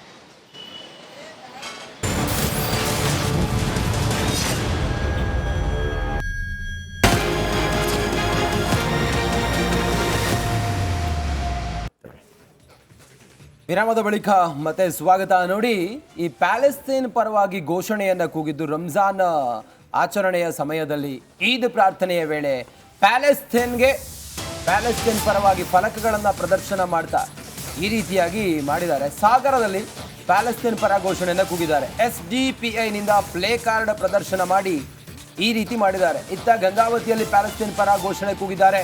6 ಮಂದಿಯನ್ನ ವಶಕ್ಕೆ ಪಡೆದಿದ್ದಾರೆ ಪೊಲೀಸರು. ಘೋಷಣೆ ಕೂಗಿದವರನ್ನ ಹುಬ್ಬಳ್ಳಿಯಲ್ಲಿ RSS ವಿರುದ್ಧ ಪೋಸ್ಟರ್ ಪ್ರದರ್ಶನವನ್ನೆಲ್ಲ ಮಾಡಿದ್ದಾರೆ. ಪ್ಯಾಲೆಸ್ತೈನ್ ಪರವಾಗಿ ಘೋಷಣೆ ಕೂಗ್ತಾ RSS ವಿರುದ್ಧ ಪೋಸ್ಟರ್ಗಳನ್ನೆಲ್ಲ ಪ್ರದರ್ಶನ ಮಾಡ್ತಾ ನೋಡಿ ಹೀಗೆಲ್ಲ ಮಾಡಿದ್ದಾರೆ. ಬ್ರಿಟಿಷರ ವಿರುದ್ಧ ಸಮರ ಸಾರಿದ ಮುಸ್ಲಿಮರಿಗೆ ಹೀಗೆಲ್ಲ ಬರೆದಿದ್ದಾರೆ. ಸಂಘ ಪರಿವಾರಕ್ಕೆ ಧಿಕ್ಕಾರ, ಅದ್ಯಾವ ಲೆಕ್ಕ ಅನ್ನೋ ರೀತಿಯಲ್ಲೆಲ್ಲ ಪೋಸ್ಟರ್ಗಳನ್ನು, ಪ್ಲೇ ಕಾರ್ಡ್ಗಳನ್ನೆಲ್ಲ ಪ್ರದರ್ಶನ ಮಾಡಿರೋದು. ಇದು ಹುಬ್ಬಳ್ಳಿಯಲ್ಲಾಗಿರುವಂಥ ಘಟನೆ. ಶಿವಮೊಗ್ಗದಲ್ಲೂ ಆಗಿದೆ, ಸಾಗರದಲ್ಲೂ ಆಗಿದೆ. ಪ್ಯಾಲೆಸ್ತೈನ್ ಪರವಾಗಿ ಘೋಷಣೆ, RSSಗೆ ಈ ರೀತಿ ಧಿಕ್ಕಾರ ಕೂಗಿ ಪೋಸ್ಟರ್ಗಳನ್ನೆಲ್ಲ ಹಿಡ್ಕೊಂಡಿರೋದು ಎಲ್ಲ ಕಂಡು ಬಂದಿದ್ದು. ರಂಜಾನ್ ಹಬ್ಬದ ಆಚರಣೆ ಇತ್ತಲ್ಲ, ಆ ಸಮಯದಲ್ಲಿ ಹಬ್ಬ ಆಚರಣೆ ಮಾಡೋದು ಬಿಟ್ಟು ಈ ರೀತಿಯೆಲ್ಲ ಒಂದು ರೀತಿಯಲ್ಲಿ ಸಮಾಜದಲ್ಲಿ ಸ್ವಾಸ್ಥ್ಯ ಹಾಳು ಮಾಡುವಂಥ ಸಂದರ್ಭ ಅಂತ ಅನಿಸುತ್ತೆ. ಇದನ್ನೆಲ್ಲ ನೋಡ್ತಾ ಇದ್ದೀವಿ.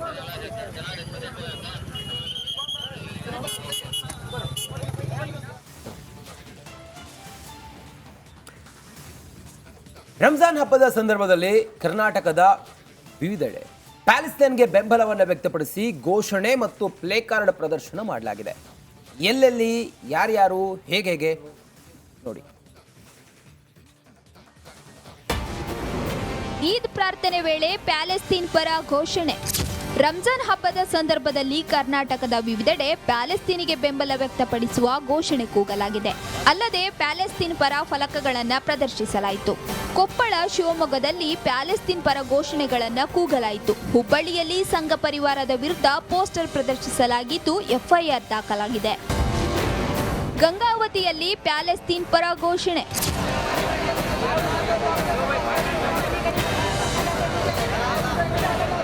ಈದ್ ಪ್ರಾರ್ಥನೆ ವೇಳೆ ಪ್ಯಾಲೆಸ್ತೈನ್ ಪರ ಕೊಪ್ಪಳದ ಗಂಗಾವತಿ ನಗರದಲ್ಲಿ ಘೋಷಣೆ ಕೂಗಿದ್ದಾರೆ. ಈ ಸಂಬಂಧ 6 ಮಂದಿಯನ್ನ ಖಾಕಿ ವಶಕ್ಕೆ ಪಡೆದುಕೊಂಡಿದ್ದಾರೆ.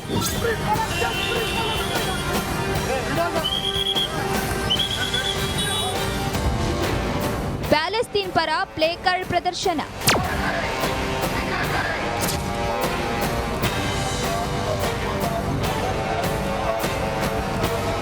ಇನ್ನು ಶಿವಮೊಗ್ಗದ ಸಾಗರ ತಾಲೂಕಿನ ಕೆಳದಿ ರಸ್ತೆಯ ಈದ್ಗಾ ಮೈದಾನದಲ್ಲಿ ಈದ್ ನಮಾಜ್ ಮುಗಿಸಿದ ಬಳಿಕ ಪ್ಯಾಲೆಸ್ತೀನ್ ವಿಲ್ ಬಿ ಫ್ರೀ ಎಂದು ಪ್ಲೇ ಕಾರ್ಡ್ ಪ್ರದರ್ಶನ ಮಾಡಲಾಗಿದೆ. ಪ್ಯಾಲೆಸ್ತೀನ್ ಗಾಜಾ ಮೇಲಿನ ಇಸ್ರೇಲ್ ದಾಳಿ ಖಂಡಿಸಿದ್ರು. ಅಲ್ಲದೆ ಕೇಂದ್ರ ಸರ್ಕಾರ ತರಲು ಮುಂದಾಗಿರುವ ವಕ್ಫ್ ತಿದ್ದುಪಡಿಗೆ ಎಸ್ಡಿಪಿಐನಿಂದ ವಿರೋಧ ವ್ಯಕ್ತಪಡಿಸಿದ್ರು.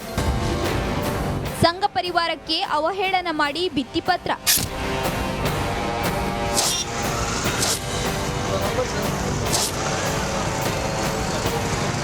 ಹುಬ್ಬಳ್ಳಿಯ ರಾಣಿ ಚೆನ್ನಮ್ಮ ವೃತ್ತದಲ್ಲಿ ರಂಜಾನ್ ಪ್ರಾರ್ಥನೆ ವೇಳೆ ಸಂಘ ಪರಿವಾರವನ್ನ ಅವಹೇಳನ ಮಾಡಿ ಪ್ಲೇ ಕಾರ್ಡ್ ಪ್ರದರ್ಶನ ಮಾಡಿದ ಎಸ್ಡಿಪಿಐ ಕಾರ್ಯಕರ್ತರ ವಿರುದ್ಧ ಉಪನಗರ ಠಾಣೆಯಲ್ಲಿ ಎಫ್ಐಆರ್ ದಾಖಲಾಗಿದೆ.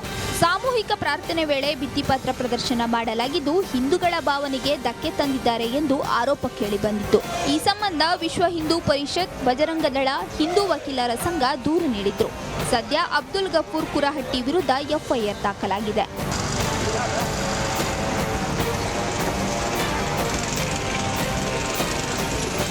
ಒಟ್ಟಾರೆ ರಂಜಾನ್ ಹಬ್ಬದ ಸಂದರ್ಭದಲ್ಲಿ ಕರ್ನಾಟಕದ ವಿವಿಧೆಡೆ ಪ್ಯಾಲೆಸ್ತೀನ್ಗೆ ಬೆಂಬಲ ವ್ಯಕ್ತಪಡಿಸಿರುವುದು ಚರ್ಚೆಗೆ ಗ್ರಾಸವಾಗಿದೆ. Bureau report, Republic Kannada.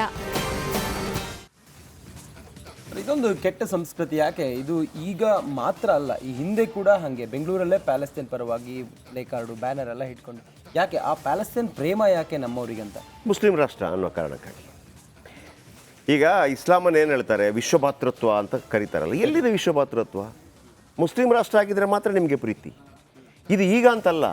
ಟರ್ಕಿಯಲ್ಲಿ ನಿಮಗೆ, ನೀವು ಸ್ಕೂಲಲ್ಲಿ ಕೇಳಿರ್ಬೋದು, ಯಾವುದು ಆ ಖಲೀಫನಿಗೆ ವಿಚಾರಕ್ಕೆ ಸಂಬಂಧಪಟ್ಟ ಹಾಗೆ ದೊಡ್ಡ ಹೋರಾಟಗಳಾಗುತ್ತೆ. ಅಲ್ಲಿ ಖಲೀಫನ ವಿಚಾರಕ್ಕೆ ಖಿಲಾಫತ್ಲಾ ಅಂತೇಳಿ ಮಹಾತ್ಮ ಗಾಂಧಿ ಅದಕ್ಕೆ ಸಪೋರ್ಟ್ ಮಾಡ್ತಾರೆ. ಸರಿ,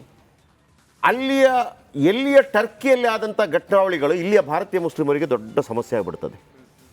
ಪಕ್ಕದ ಶ್ರೀಲಂಕಾದಲ್ಲಿ ಆಗುತ್ತೆ, ಅದು ಅವ್ರಿಗೆ ಸಮಸ್ಯೆ ಆಗೋದಿಲ್ಲ. ಅಲ್ಲ, ಇದನ್ನೇ ಅಲ್ವಾ ಕೇಳ್ತಿರೋದು, ಇದನ್ನೇ ದ್ವಂದ್ವ ಅಂತ ಹೇಳ್ತಿರೋದಲ್ಲ. ನೀವು ವಿಶ್ವಭಾತೃತ್ವ ಇದ್ರೆ, ನೀವು ಸಿರಿಯಾದಲ್ಲಿ ಗಲಾಟೆ ಆದಾಗ ಮಾತ್ರ, ಕಿರಿಕಿರಿ ಆದಾಗ ಮಾತ್ರ ನಿಮಗೆ ಸಿರಿಯಾದಲ್ಲಿ ಪ್ರಾಬ್ಲಮ್ ಆಗಿದೆ, ಪ್ಯಾಲೆಸ್ತೀನಲ್ಲಿ ಪ್ರಾಬ್ಲಮ್ ಆಗಿದೆ, ಉಳಿದ ಕಡೆ ಪ್ರಾಬ್ಲಮ್ ಆಗಿಲ್ವಾ ನಿಮಗೆ? ಬಾಂಗ್ಲಾದಲ್ಲಾಯ್ತು, ಶ್ರೀಲಂಕಾದಲ್ಲಾಯ್ತು, ಆಗ ನಿಮ್ದೇನಿಲ್ಲ. ಎಲ್ಲಿ ವಿಶ್ವಭಾತೃತ್ವ? ಮತ್ತೆ ಅಂದರೆ ಈಗ ಒಂದು ವಿಚಾರ ಹೇಳ್ತೀನಿ. ಸಲ್ಮಾನ್ ಖಾನ ಶ್ರೀರಾಮಚಂದ್ರನ ಏನೋ ಒಂದು ವಾಚ್ ಹಾಕಿದ್ರಣಕ್ಕೆ ಯಾವನೊಬ್ಬ ಅದಕ್ಕೆ ಏನು ಅದು ಹರಾಮ್ ಅಂತ ಅಂದನಂತೆ. ಓಕೆ, ನೀವು ಹಂಗೆ ಹಾಕೋಂಗಿಲ್ಲ, ಮೂರ್ತಿ ಪೂಜೆ ಇದು. ಆಮೇಲೆ ಯಾರು ಮೋಹನ್ ಲಾಲ್ ಅವರು ಉಷಾ ಪೂಜೆ ಮಾಡಿಸಿದ್ರು ಅಯ್ಯಪ್ಪಂದು ಅಂತ ಹೇಳಿದಾಗ, ಮಮ್ಮುಟ್ಟಿ ಮೋಹನ್ ಲಾಲ್ಗೆ ಪ್ರಾಬ್ಲಮ್ ಇಲ್ಲ. ಮಮ್ಮುಟ್ಟಿಯವರ ಆರೋಗ್ಯಕ್ಕಾಗಿ ಉಷಾ ಪೂಜೆ, ನೀವು ವಿಗ್ರಹ ಪೂಜೆ ಯಾಕೆ ಮಾಡ್ತಾ ಇದ್ದೀರಿ ಅಂತ ಇವರ ಆಕ್ಷೇಪ. ಅಲ್ರಿ, ಭಾರತದಲ್ಲಿದ್ದುಕೊಂಡು ಈ ಭಾರತ ಇರೋದೇ ವಿಗ್ರಹ ಪೂಜೆಯಲ್ಲಿ. ನೀವು ಹೇಳಿದ್ರೆ ಭಾರತವೇ ಕಾಫಿರ್ ಆಗಿದ್ರೆ, ಕಾಫಿರ್ ದೇಶದಲ್ಲಿ ಇರ್ತೀರಿ, ಒಳ್ಳೆ ಕಥೆ ಆಯ್ತಲ್ಲ. ಈ ದ್ವಂದ್ವ ಯಾಕೆ ಅಂತ ನಾನು ಹೇಳ್ತಿರೋದು. ನೀವು ಪ್ರೀತಿಸ್ತೀರಾ, ಎಲ್ಲರನ್ನೂ ಪ್ರೀತಿಸಿ. ವಿಶ್ವಭಾತೃತ್ವ ಅಂದ್ರೆ ಏನು? ಎಲ್ಲವನ್ನೂ ಕೂಡ ಮನುಷ್ಯ ಧರ್ಮವನ್ನು ಪ್ರೀತಿಸುವಂಥದ್ದು. ನಮಗೆಲ್ಲರೂ ಹೇಳ್ಕೊಟ್ಟದ್ದು ಅದನ್ನೇ ಅಲ್ವಾ? ಮಹಾತ್ಮ ಗಾಂಧೀಜಿ ಆಗಿರ್ಬೋದು, ಬಸವಣ್ಣ ಆಗಿರ್ಬೋದು, ವಿಶ್ವಭಾತೃತ್ವ ಕುವೆಂಪು ಆಗಿರ್ಬೋದು. ವಿಶ್ವಭಾತೃತ್ವ ಅಂದೇನು? ಅದು ನೀವು ಒಂದು ಧರ್ಮಕ್ಕಿಂತ ಮಿಗಿಲಾಗಿ ಆಲೋಚನೆ ಮಾಡುವಂಥದ್ದು. ಅದಷ್ಟು ಸುಲಭವಾಗಿ ನಿಮಗೆ ದಕ್ಕೋದಿಲ್ಲ. ಅದು ನೀವು ಸಣ್ಣ ಏನು ವಿಚಾರದಲ್ಲಿ ನೋಡಿದಾಗ ಮಾತ್ರ ಅದು ಸಣ್ಣದಾಗ, ಇಲ್ಲಾಂತಂದ್ರೆ ನಿಮ್ಗೆ ಅರ್ಥ ಆಗಬೇಕಂದ್ರೆ ಭಾಳ ಕಷ್ಟ ಆಗತ್ತೆ ಅಂತೇಳಿ. ಈಗ ನಾವು ಹೇಳ್ತೀವಲ್ವಾ, ಲೋಕ ಸಮಸ್ತ ಸುಖಿನೋ ಭವಂತು, ಭಾರತ ಸುಖಿನೋ ಭವಂತು ಅಂತ ಹೇಳಿದ್ದಲ್ಲ, ವಿಶ್ವ ಲೋಕವೇ ಲೋಕ ಸುಖಿನೋ ಭವಂತು, ಅದನ್ನು ಹೇಳಿದ್ದು ನಾವು ಅನ್ನುವಂಥ ಹೆಮ್ಮೆ ನಮಗಿರಬೇಕು ಅಂತೇಳಿ ನಾವೆಲ್ಲವನ್ನೂ ಹೇಳಿದ್ದೀವಿ ಅಂತೇಳಿ. ಹಾಗಂತ ನಾನು ಹೇಳಿದ್ನಲ್ವ, IPL ಮ್ಯಾಚ್ ಥರ ಹಾಗಿದ್ರೆ ನೀನು ಇದರ ಬಗ್ಗೆ ಯಾಕೆ ಚಿಂತೆ ಮಾಡ್ತೀಯಾ, ಉಳಿದದ್ರ ಹಂಗಲ್ಲ. IPL ಮ್ಯಾಚ್ ಆಡುವಾಗ ನಾವೇನು ಮಾಡ್ತೀವಿ, ಒಂದೊಂದು ತಂಡ ಕರ್ನಾಟಕ ಗೆಲ್ಲಬೇಕು ಅಂತ ಇರ್ತಾರೆ. ಕರ್ನಾಟಕ ಗೆಲ್ಲಬೇಕು. ನಮ್ಮ ಭಾಳ ಫೇವ್ರೇಟ್ ಆಗಿರುವಂಥವ್ರು ಇದರಲ್ಲಿ ಇರ್ತಾರೆ. ನನಗೆ ಮಹೇಂದ್ರ ಸಿಂಗ್ ಧೋನಿ ಭಾಳ ಇಷ್ಟಪ್ಪ. CSK ಅಲ್ಲಿ ಇರ್ತಾರೆ. ಆದರೂ ಕೂಡ ನನಗೆ RCBನೇ ಗೆಲ್ಲಬೇಕು. ಮನಸ್ಸಲ್ಲಿ ಆಸೆ ಇರ್ಬೋದು ನನಗೆ, ಬಟ್ ನಾನು ಕಾಯ್ತಾ ಇರ್ತೀನಿ ಇಂಡಿಯನ್ ಟೀಮ್ ಯಾವಾಗ ಬರುತ್ತೆ ಅಂತ ಕಾಯ್ತಾ ಇದ್ದೆ. ಆಗ ನನಗೆ ಭಾರತವೇ ಗೆಲ್ಲಬೇಕು. ನಾನು ಹೇಳಿದ್ನಲ್ವಾ, ಈಗ ಜಮ್ಮು ಕಾಶ್ಮೀರ ವಿಚಾರಗಳು ಬಂದಾಗ ಅನೇಕ ಬಾರಿ ಹೇಳಿದ್ವಿ, ಜಮ್ಮು ಕಾಶ್ಮೀರ ನಮ್ಮ ಅವಿಭಾಜ್ಯ ಅಂಗ, ಮತ್ತೊಂದು ಸ್ಟೇಟಸ್ ಆಗ್ತದೆ ಇಟ್ಕೊಳ್ಳಿ. ಕಾಶ್ಮೀರ ನಮ್ಮದು, ಪಡೆದೇ ಪಡಿತೇವೆ, ಗೆದ್ದೇ ಗೆಲ್ತೇವೆ, ಅದನ್ನು ಬಿಟ್ಟುಕೊಡೋ ಪ್ರಶ್ನೆ ಇಲ್ಲ ಅಂತೇಳಿ. ನಾಳೆ IPL ಮ್ಯಾಚ್ ಆಗುತ್ತೆ ಶ್ರೀಲಂಕಾ ಮತ್ತು ಕರ್ನಾಟಕ.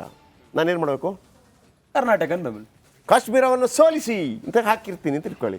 ಒಬ್ಬ ಅದನ್ನು ಕ್ಲಿಕ್ ಮಾಡ್ತಾರೆ, ನೋಡಿದ್ರಾ ಅವತ್ತೇನು ಹೇಳ್ದ, ಕಾಶ್ಮೀರ ನಮ್ಮದು ಅಂತಂದ, ಇವತ್ತು ಸೋಲಿಸಿ ಅಂತ. ಅಂದರೆ ಅದನ್ನು ಅವರ ಮೂಢತನ ಅಂತ ಹೇಳ್ಬೇಕಾ, ಏನಂತ ಹೇಳಬೇಕು, ಅವರ ಅರ್ಥೈಸ್ಬೇಕೇನು ಹೇಳ್ಬೇಕಾ?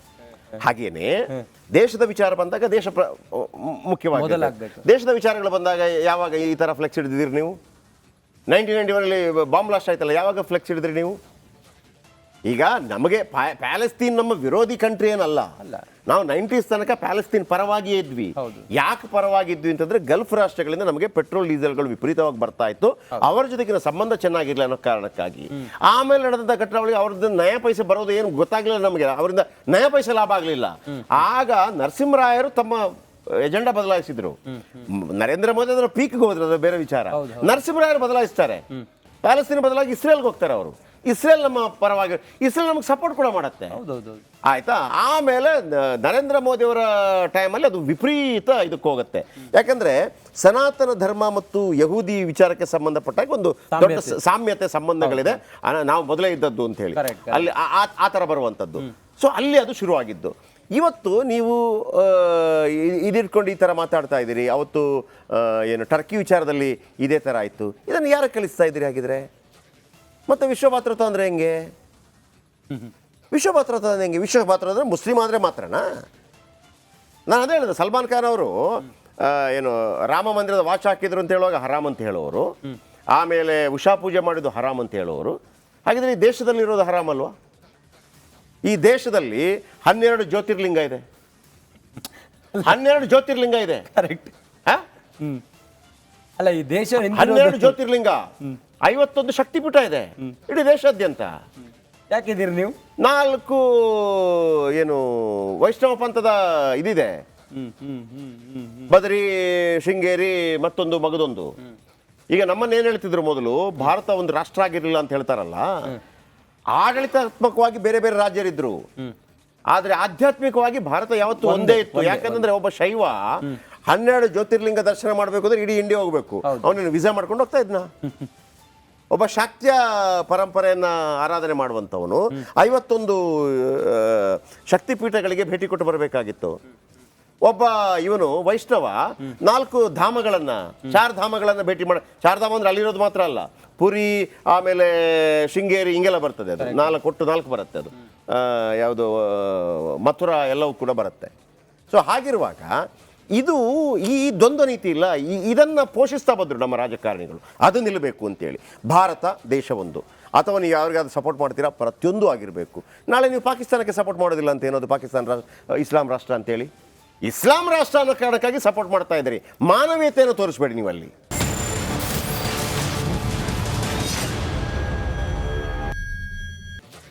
ಇನ್ನು ಕಾಂಗ್ರೆಸ್ MLC ರಾಜೇಂದ್ರ ಹತ್ಯೆಗೆ ಸುಪಾರಿ, 3 ಪಾತ್ರಧಾರಿಗಳು, 15 ಲಕ್ಷ ರೂಪಾಯಿಗೆ deal.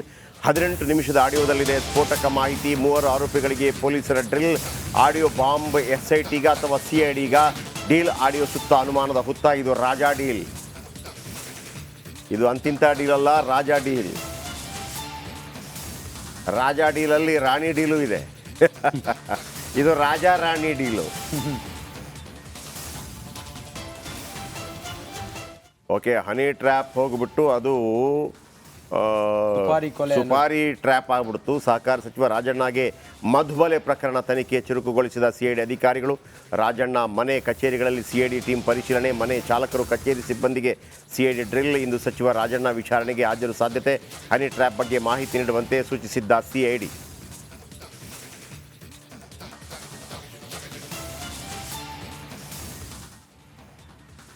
N Rajanna honey trap bomb case ತರಹೇವಾರಿ ತಿರುವು ಪಡೀತಾ ಇದೆ. CM ಸೂಚನೆ ಬಳಿಕ ರಾಜಣ್ಣ ಸೈಲೆಂಟ್ ಆಗಿದ್ದರು. ಇದೀಗ ಅವರ ಮಗ ರಾಜೇಂದ್ರ ಕೇಸ್ನಲ್ಲಿ 2 ಸ್ಫೋಟಕ ಬೆಳವಣಿಗೆಗಳು ನಡೆದಿದೆ.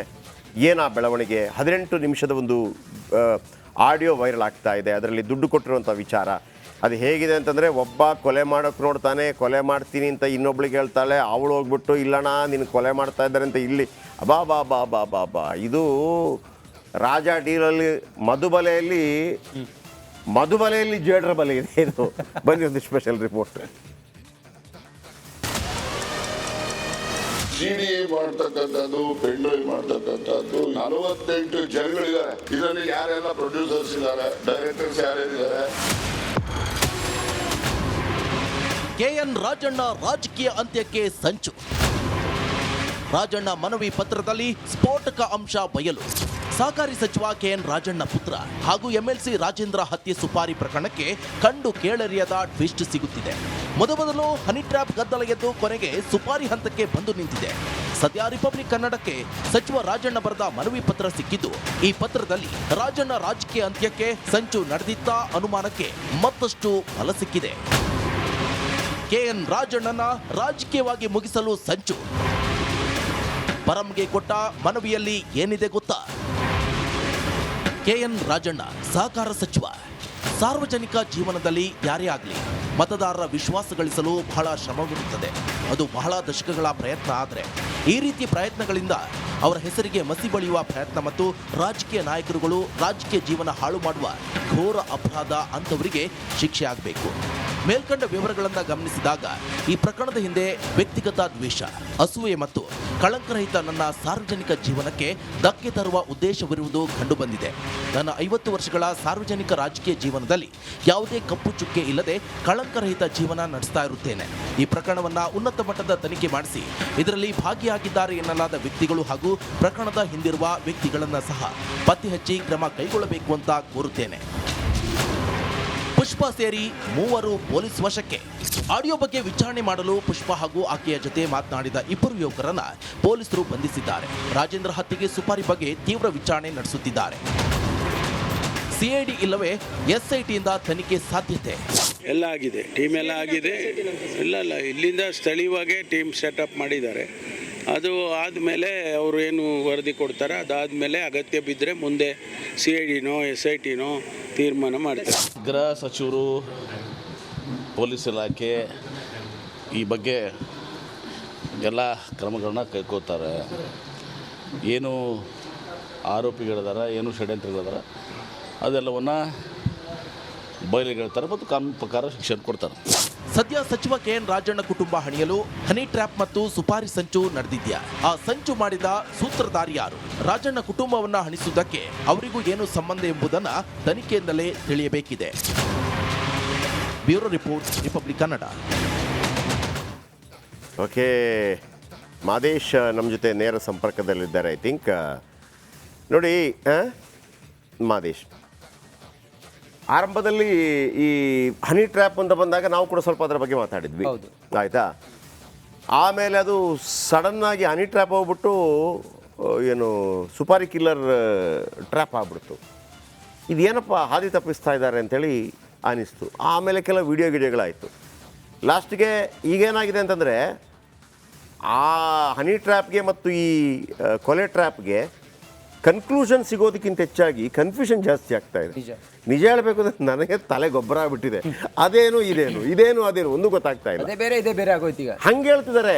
ಆದರೆ ಕೆಲವು ಪ್ರಶ್ನೆಗಳಿದೆ. ಈಗ ಅವರು ಬಂದು ನನಗೆ ಹನಿ ಟ್ರ್ಯಾಪ್ ಮಾಡಿದ್ರು ಅಂತ ಹೇಳುವವರು ಯಾರು? ರಾಜಣ್ಣ ಮಗನಿಗೆ ಕೊಲೆ ಬೆದರಿಕೆ ಇತ್ತು ಅಂತೇಳಿ ಒಂದು ಮಾತು ಹೇಳಬೇಕಿತ್ತಲ್ಲ.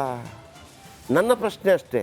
ರಾಜಣ್ಣ ಕಾಮನ್ ಸೆನ್ಸ್ ಬಗ್ಗೆ ಮಾತಾಡ್ತಾರೆ, ಹನಿ ಟ್ರ್ಯಾಪ್ ಬಗ್ಗೆ ಮಾತಾಡ್ತಾರೆ, ಬ್ಲೂ ಜೀನ್ಸ್ ಬಗ್ಗೆ ಮಾತಾಡ್ತಾರೆ. ಇಷ್ಟು ಕಾಮನ್ ಸೆನ್ಸ್ ಇರುವ ಮನುಷ್ಯ ನನ್ನ ಮನೆಗೆ ಒಬ್ಬ ಸಚಿವ, ನಾನು CCTV ಬೇಕು ಅಂತ ಗೊತ್ತಿರೋದಿಲ್ವಾ? ನನಗೆ ಈಗಲೂ ಡೌಟ್ ಬರ್ತಾ ಇದೆ. CCTV ನಿಮ್ಮ ಮನೆಗೆ ಮತ್ತು HC ಮಹದೇವಪ್ಪ ಮನೆಗೆ CCTV ಯಾಕಿಲ್ಲ? ಯಾರ್ಯಾರ ಮನೆ ಮುಂದೆ CCTV ಇರ್ತದೆ? ನೀವು CCTV ಹಾಕ್ಕೊಂಡಿಲ್ಲ ಅಂತಂದರೆ, ಪಾರದರ್ಶಕ ನೀವು CCTV ಹಾಕ್ಕೊಂಡಿಲ್ಲ ಅಂತಂದರೆ ಹನಿ ಟ್ರ್ಯಾಪು ಆಗತ್ತೆ ಅನ್ನೋದು ನೀವಾಗಿ ಹೋಯ್ತೋ? ಹೂವನ್ನು ದುಂಬಿ ಹರಿಸ್ಕೊಂಡು ಹೋಯ್ತಾ? ಹೂವೇ ದುಂಬಿ ಬಳಿಗೆ ಹೋಯ್ತಾ ಅನ್ನುವಂಥ ಒಂದು ಡೌಟ್ ಬರಲ್ವಾ ಸ್ವಾಮಿ? ಅದು ಏನಂತಲೇ ಗೊತ್ತಾಗ್ತಿಲ್ಲ, ಅಷ್ಟು ಗೊಬ್ಬರ ಆಗ್ಬಿಟ್ಟಿದೆ. ನಮ್ಮ ಇವರಿಗೆ ಮಾದೇಶ್ಗಾದ್ರೂ ಗೊತ್ತಿದೆ ನೋಡೋಣ. ಮಾದೇಶ್, ನಮಗಂತೂ ಫುಲ್ ಕನ್ಫ್ಯೂಷನ್ ಆಗಿಬಿಟ್ಟಿದೆಪ್ಪ. ಎರಡೆರಡು ಸ್ಟೋರಿ. ಇದಾದ ಹೇಳಿ ನೀವೀಗ.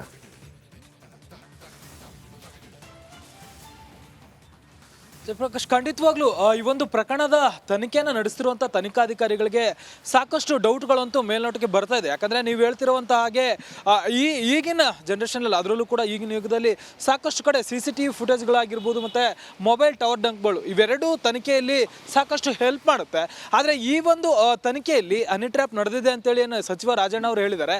ಆದರೆ ಅವ್ರ ಮನೆಗೆ CCTV ಇಲ್ಲ ಅನ್ನೋಂಥ ವಿಚಾರ ಎಲ್ಲೊಂದು ಕಡೆ ಅಧಿಕಾರಿಗಳಿಗೆ, ತನಿಖಾ ತಂಡಕ್ಕೆ ಇಲ್ಲಿ ಇನ್ವೆಸ್ಟಿಗೇಷನ್ಗೆ ಹಿನ್ನಡೆ ಆಗ್ತಿರೋದಂತೂ ಖಂಡಿತ ಖಂಡಿತ ನಿಜ. ಆದರೆ ಇದರ ನಡುವೆ ಅವರ ಮಗ ರಾಜೇಂದ್ರ ಅವರಿಗೆ ಕೊಲೆ ಸುಪಾರಿ ನಡೆದಿತ್ತು ಅನ್ನೋಂಥ ವಿಚಾರ ಬೆಳಕಿಗೆ ಬಂದಾಗ, ಜೊತೆಗೆ ಆ ಒಂದು ಆಡಿಯೋ ಆಗಿರ್ಬೋದು, ಜೊತೆಗೆ ಆ ಒಂದು ಆಡಿಯೋದಲ್ಲಿ ಮಾತನಾಡಿರುವಂಥ ಪುಷ್ಪಳನ್ನ ಕರೆಸಿ ವಿಚಾರಣೆ ನಡೆಸಿದಂಥ ಸಂದರ್ಭದಲ್ಲಿ ಪೊಲೀಸರಿಗೆ ಸಾಕಷ್ಟು ಅನುಮಾನಗಳು ಮೂಡುತ್ತದೆ. ಯಾಕಂದರೆ ಈ ಕೊಲೆ ಸುಪಾರಿ ಕೇಸ್ಗೂ ಮತ್ತು ಈ ಒಂದು ಹನಿ ಟ್ರ್ಯಾಪ್ ಕೇಸ್ಗೂ ಕೂಡ ಸಾಕಷ್ಟು ಲಿಂಕ್ ಇದೆ ಅನ್ನೋಂಥದ್ದು ಮೇಲ್ನೋಟಕ್ಕೆ ಗೊತ್ತಾಗ್ತದೆ. ಯಾಕಂದರೆ ಈ ಪುಷ್ಪ ಯಾರು ಅಂತಂದರೆ ಈಕೆ ಸೋಮನ ಸ್ನೇಹಿತೆ ಅನ್ನೋಂಥದ್ದನ್ನು ತಾನೇ ಈಗಾಗಲೇ ಹೇಳ್ಕೊಂಡಿದ್ದಾಳೆ. ಜೊತೆಗೆ ಈಕೆ ನೇರವಾಗಿ ಯಾರನ್ನು ಕೂಡ ಇಲ್ಲಿ ಸಂಪರ್ಕ ಮಾಡೋಕ್ಕೆ ಹೋಗಲಿಲ್ಲ. ಅಂದರೆ ರಾಜೇಂದ್ರ ಆಗಿರ್ಬೋದು, ಜೊತೆಗೆ ರಾಜಣ್ಣ ಅವರನ್ನು ಕೂಡ ನೇರವಾಗಿ ಸಂಪರ್ಕ ಮಾಡೋಕ್ಕಾಗೋದಿಲ್ಲ. ಯಾಕಂದರೆ ಅವರೆಲ್ಲ VIP ಗಳು. ಹೀಗಾಗಿ ರಾಜೇಂದ್ರ ಅವರ ಆಪ್ತ ಏನಿರ್ತಾನೆ ರಾಕೇಶ್, ಆತನನ್ನು ಈಕೆ ಸಂಪರ್ಕ ಮಾಡ್ತಾಳೆ, ಆತನ ಪರಿಚಯ ಮಾಡ್ಕೊತಾಳೆ. ಯಾಕಂದರೆ ಈ ರೀತಿಯಾದಂಥ ಒಂದು ವಿಚಾರವನ್ನು, ಕೊಲೆ ಸುಪಾರಿ ಆಗಿರುವಂಥ ವಿಚಾರವನ್ನು ಅವರ ಕಿವಿಗೆ ಮುಟ್ಟಿಸಿದ ನಂತರ ಇದು ಬೇರೆ ರೀತಿಯಾಗಿ ಟರ್ನ್ ಆಗುತ್ತೆ ಅನ್ನುವಂಥದ್ದು ಇಲ್ಲೆಲ್ಲೊಂದು ಕಡೆ ಪ್ರೀ ಪ್ಲ್ಯಾಂಡ್ ಆಗಿ ಈ ಒಂದು ವಿಚಾರ ಮಾತನಾಡಲಾಗಿತ್ತು ಅನ್ನುವಂಥ ಅನುಮಾನ ಮೇಲ್ನೋಟಕ್ಕೆ ಮೂಡುತ್ತಿದೆ. ಹೀಗಾಗಿ ಈಕೆ ರಾಜೇಂದ್ರ ಅವರ ಫ್ರೆಂಡ್ ಏನಿದ್ದಾರೆ ರಾಕೇಶ್ ಅವರಿಗೆ ಕರೆ ಮಾಡಿ, ನಾನು ಅವ್ರ ಪಕ್ಕನೇ ಇದ್ದೆ, ಅವ್ರು ಮಾತನಾಡ್ತಿರೋದನ್ನು ಕೇಳಿಸ್ಕೊತಿದ್ದೆ, ಈ ರೀತಿಯಾದೆಲ್ಲ ಪ್ಲಾನ್ ಮಾಡಲಾಗಿತ್ತು, 5 ಲಕ್ಷ ಇಸ್ಕೊಂಡಿದ್ರು, ಜೊತೆಗೆ ಅವರ ಮಗಳ ಬರ್ತ್ಡೇಗೆ ಬಂದಂಥ ಸಂದರ್ಭದಲ್ಲಿ ಅಲ್ಲಿ ಇಬ್ಬರು ಮಾನಿಟರ್ ಮಾಡ್ಕೊಂಡು ಹೋಗಿದ್ರು, ಅಲ್ಲಿ ಬಂದು ಅಬ್ಸರ್ವ್ ಮಾಡಿದ್ರು ಅನ್ನೋಂಥ ಲೆವೆಲ್ಗೆ ಆಕೆ ಒಂದಷ್ಟು ಇನ್ಫಾರ್ಮೇಷನ್ಗಳನ್ನು ಕೊಡ್ತಾರೆ ಅಂತಂದರೆ ಮೇಲ್ನೋಟಕ್ಕೆ ಪೊಲೀಸರಿಗೆ ಫಸ್ಟ್ ಸಸ್ಪೆಕ್ಟ್ ಆಕೆ ಆಗಿರ್ತಾರೆ. ಸದ್ಯಕ್ಕೆ ಆಕೆಯು ಕೂಡ ಈ ಒಂದು ವಿಚಾರದಲ್ಲಿ ಸಾಕ್ಷಿಯನ್ನಾಗಿ ಆಕೆಯನ್ನು ವಿಚಾರಣೆ ಮಾಡುವಂಥ ಕೆಲಸವನ್ನು ತುಮಕೂರು ಪೊಲೀಸರು ಮಾಡ್ತಿದ್ದಾರೆ. ಈಕೆ ಸೋಮನಿಗೂ ಕೂಡ ಕಾಂಟ್ಯಾಕ್ಟ್ ಇದ್ದಾಳೆ ಅನ್ನೋಂಥದ್ದು ಮೇಲ್ನೋಟಕ್ಕೆ ಗೊತ್ತಾಗಿದೆ. ಜೊತೆಗೆ ಸೋಮನ ಸಹಚರ ಯತೀಶ್ ಎಂಬಾತನನ್ನು ಕೂಡ ಈಗಾಗಲೇ ಬಂಧಿಸಿ ವಿಚಾರಣೆ ಮಾಡುವಂಥ ಕೆಲಸವನ್ನು ಮಾಡಲಾಗ್ತಿದೆ. ಆತನ ಜೊತೆ ಅಂದರೆ ರೌಡಿ ಶೀಟರ್ ಸೋಮನ ಜೊತೆ ಸತತ ಸಂಪರ್ಕ ಇದ್ದಾಳೆ.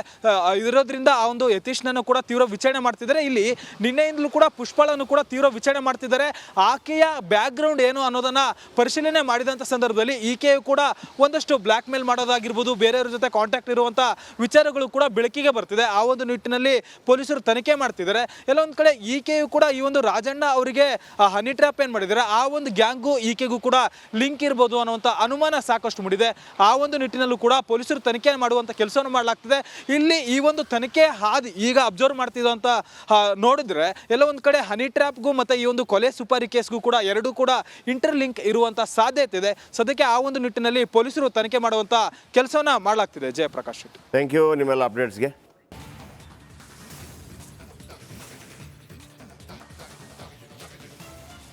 ಬಿಜೆಪಿಯಿಂದ ಉಚ್ಚಾಟನೆಯಾದ ಬಳಿಕ ನೋಡಿ, ಶಾಸಕ ಯತ್ನಾಳ್ ಆಪ್ತರು ಅಲರ್ಟ್ ಆಗಿದ್ದಾರೆ. ಹೇಗಾದರೂ ಮಾಡಿ ಮತ್ತೆ ಪಕ್ಷಕ್ಕೆ ವಾಪಸ್ ತರುವ ನಿಟ್ಟಿನಲ್ಲಿ ಪ್ಲಾನ್ ಮಾಡ್ತಾ ಇದ್ರು. ಆದ್ರಿಗೆ ಯತ್ನಾಳ್ ಮೇಲೆಯೇ ಅಸಮಾಧಾನಗೊಂಡಿದ್ದಾರೆ. ಯಾಕಂತೀರಾ? ಈ ಸ್ಟೋರಿ ನೋಡಿ.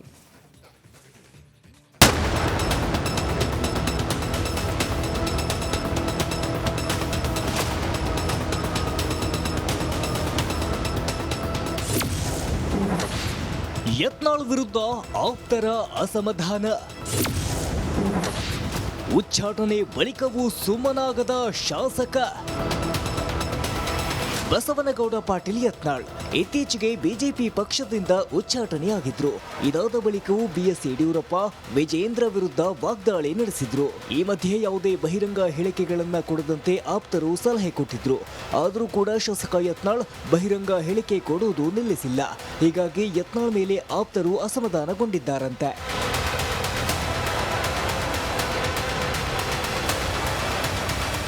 ಇನ್ನು ಯತ್ನಾಳ್ರನ್ನ ಪಕ್ಷಕ್ಕೆ ವಾಪಸ್ ತರುವ ನಿಟ್ಟಿನಲ್ಲಿ ಆಪ್ತರ ಬಳಗ ಚರ್ಚಿಸಿದ್ದಂತೆ.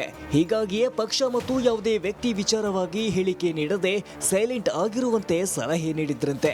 ಆದರೆ ಹೊಸ ಪಕ್ಷ ಕಟ್ತೀನಿ ಎಂದು ಯತ್ನಾಳ್ ಬಹಿರಂಗವಾಗಿ ಹೇಳಿಕೆ ಕೊಡ್ತಿದ್ದಂತೆ ಆಪ್ತರು ಮುಜುಗರಕ್ಕೆ ಸಿಲುಕಿದ್ದಾರೆ. ಶಾಸಕ Yatnal temple run, BSY Vijayendra ವಿರುದ್ಧ ರಣತಂತ್ರ. BSY ವಿಜಯೇಂದ್ರ ವಿರುದ್ಧ ಬಿಜೆಪಿ ರೆಬೆಲ್ಸ್ ನಾಯಕರು ಹೊಸ ದಾಳ ಉರುಳಿಸಲು ರಣತಂತ್ರ ರೂಪಿಸಿದ್ದಾರಂತೆ. ಶಾಸಕ ಯತ್ನಾಳ್ ಮುಂದಿಟ್ಟುಕೊಂಡೇ BSY ವಿಜಯೇಂದ್ರರಷ್ಟೇ ಲಿಂಗಾಯತ ನಾಯಕರಲ್ಲ ಎಂದು ಬಿಂಬಿಸಲು ಪ್ಲಾನ್ ಮಾಡಿದ್ದಾರಂತೆ. ಈ ಕಾರಣಕ್ಕೆ ನಾಡಿನ ಲಿಂಗಾಯತ ಮಠಗಳಿಗೆ ಯತ್ನಾಳ್ ಸಂಚಾರ ಮಾಡಲಿದ್ದಾರಂತೆ. ಇನ್ನು ಪಂಚಮಸಾಲಿ ಸಮುದಾಯದ ಪ್ರಬಲ ನಾಯಕರಾಗಿರುವ ಯತ್ನಾಳ್ ಇದರ ಲಾಭ ಪಡೆಯಲು ಲಿಂಗಾಯತ ಮಠಗಳ ಭೇಟಿಗೆ ಸಿದ್ಧತೆ ನಡೆಸಿದ್ದಾರಂತೆ. ಏಪ್ರಿಲ್ 10ರ ಬಳಿಕ ನಾಡಿನ ಎಲ್ಲ ಲಿಂಗಾಯತ ಮಠಗಳಿಗೆ ಭೇಟಿ ನೀಡಲಿದ್ದಾರಂತೆ. ಆ ಮೂಲಕ ತಾನೊಬ್ಬ ಲಿಂಗಾಯತ ನಾಯಕ ಎಂದು ಬಿಂಬಿಸಿಕೊಳ್ಳಲು ತಯಾರಿ ನಡೆಸಿದ್ದಾರೆ. ಮತ್ತೊಂದೆಡೆ ಅಹಿಂದ ಮಠಗಳಿಗೆ ಬಿಜೆಪಿ ರೆಬೆಲ್ಸ್ ನಾಯಕರು ಭೇಟಿ ನೀಡಲು ಪ್ಲಾನ್ ಮಾಡಿದ್ದಾರೆ. ಏಕಕಾಲಕ್ಕೆ ಮಠಗಳಿಗೆ ಭೇಟಿ ನೀಡಿ ಸಮುದಾಯದ ಜನರ ವಿಶ್ವಾಸ ಗಳಿಸಲು ಸಜ್ಜಾಗಿದ್ದಾರೆ. ಈ ಬಗ್ಗೆ ಬಿಜೆಪಿ ರೆಬೆಲ್ಸ್ ನಾಯಕರ ಉನ್ನತ ಮೂಲಗಳು ರಿಪಬ್ಲಿಕ್ ಕನ್ನಡಕ್ಕೆ ಮಾಹಿತಿ ನೀಡಿದೆ. Bureau report, Republic Kannada.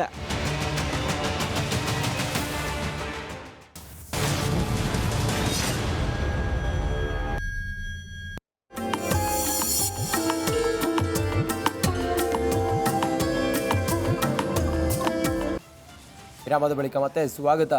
ಇಂದು ನಡೆದಾಡುವ ದೇವರು ತ್ರಿವಿಧ ದಾಸೋಹಿ ಶಿವಕುಮಾರ ಶ್ರೀಗಳ ಸ್ವಾಮೀಜಿಗಳ ಜನ್ಮ. ತುಮಕೂರು ಸಿದ್ಧಗಂಗಾ ಮಠದಲ್ಲಿ ಸಂಭ್ರಮ ಸಡಗರ ಮನೆ ಮಾಡಿದೆ. ತ್ರಿವಿಧ ದಾಸೋಹಿ ಅವರ 118ನೇ ಜಯಂತಿ ಇವತ್ತು.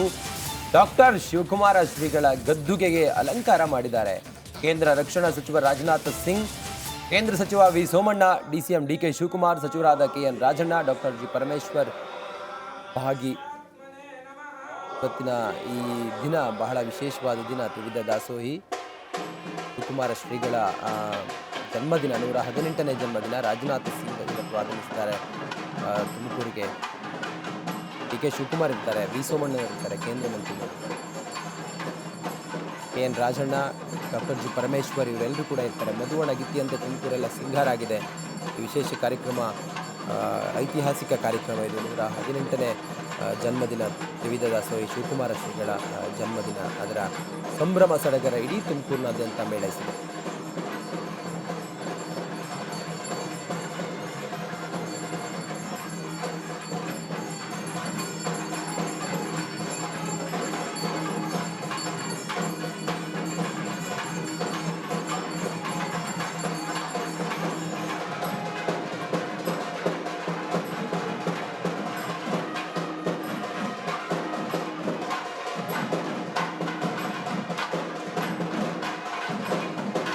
ಓಕೆ, ಶಿವಕುಮಾರ ಸ್ವಾಮೀಜಿಗಳು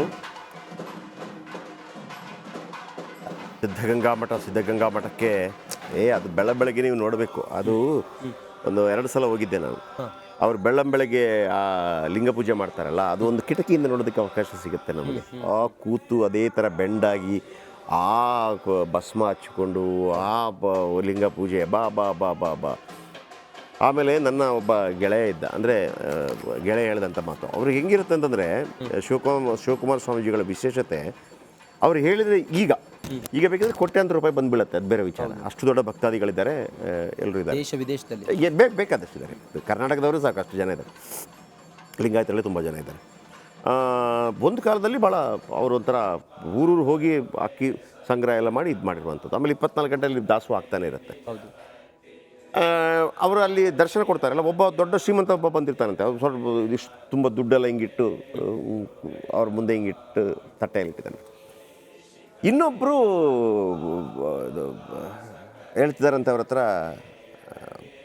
ಇದು ನಾನು ಮಕ್ಕಳಿಗೆ ಊಟ ಹಾಕಿಸ್ಬೇಕು ಅಂತಿದ್ದೀನಿ. ಅವರು ಈ ದುಡ್ಡು ಏನಿರ್ತದೆ ಅವ್ರನ್ನ ನೋಡ್ತಾನೆ ಇಲ್ವಂತೆ ಅವರು. ಇದು ಅವಿನಾಶ್ ನನ್ನ ಫ್ರೆಂಡ್ ಹೇಳಿದ್ದು. ಹೌದಾ, ಏನು ಹಾಕಿಸ್ತೀಯ ಮಕ್ಕಳಿಗೆ ಅಂದರೆ ಮಕ್ಕಳಿಗೆ ಊಟ ಸಿಗುತ್ತೆ ಅನ್ನುವಾಗ ಅವರ ಒಂದು ಖುಷಿ, ಆ ಒಂದು ಸಂತೃಪ್ತಿ, ಆಮೇಲೆ ಮಕ್ಕಳಲ್ಲಿ ಅಂದರೆ ಎಲ್ಲದರಲ್ಲೂ ಕೂಡ ದೇವರನ್ನ ಅವ್ರಿಗೇನು ದುಡ್ಡೇನು ವಿಶೇಷ ಏನ್ರಿ. ನೀವೊಂದು ಸಿದ್ಧಿ ಆದ ನಂತರ ಇದೆಯಲ್ಲ, ದುಡ್ಡು ಬಂದು ಬೀಳ್ತಾ ಇರ್ತದೆ, ಅದು ಆಗೋ ತನಕ ಮಾತ್ರ. ಆಯಿತಾ, ಈ ಕೆಲವರು ಈ ಕಮಂಡಲದೊಳಗೆ ಒಂದಿರ್ತದೆ, ಕೆಲವರು ಹಿಂಗೆ ತೆಗೆದು ಕೊಡ್ತಾ ಇರ್ತಾರೆ, ಅದಕ್ಕೆ ಬೀಳ್ತಾ ಇರ್ತದೆ ಅಂತ ಒಂದು ಅಕ್ಷಯ ಪಾತ್ರೆ ಅಂತ. ಅದಾಗ ಅವ್ರು ಯಾರ ಹತ್ರ ಕೇಳಬೇಕು ಅಂತಿಲ್ಲ ಅಂತ.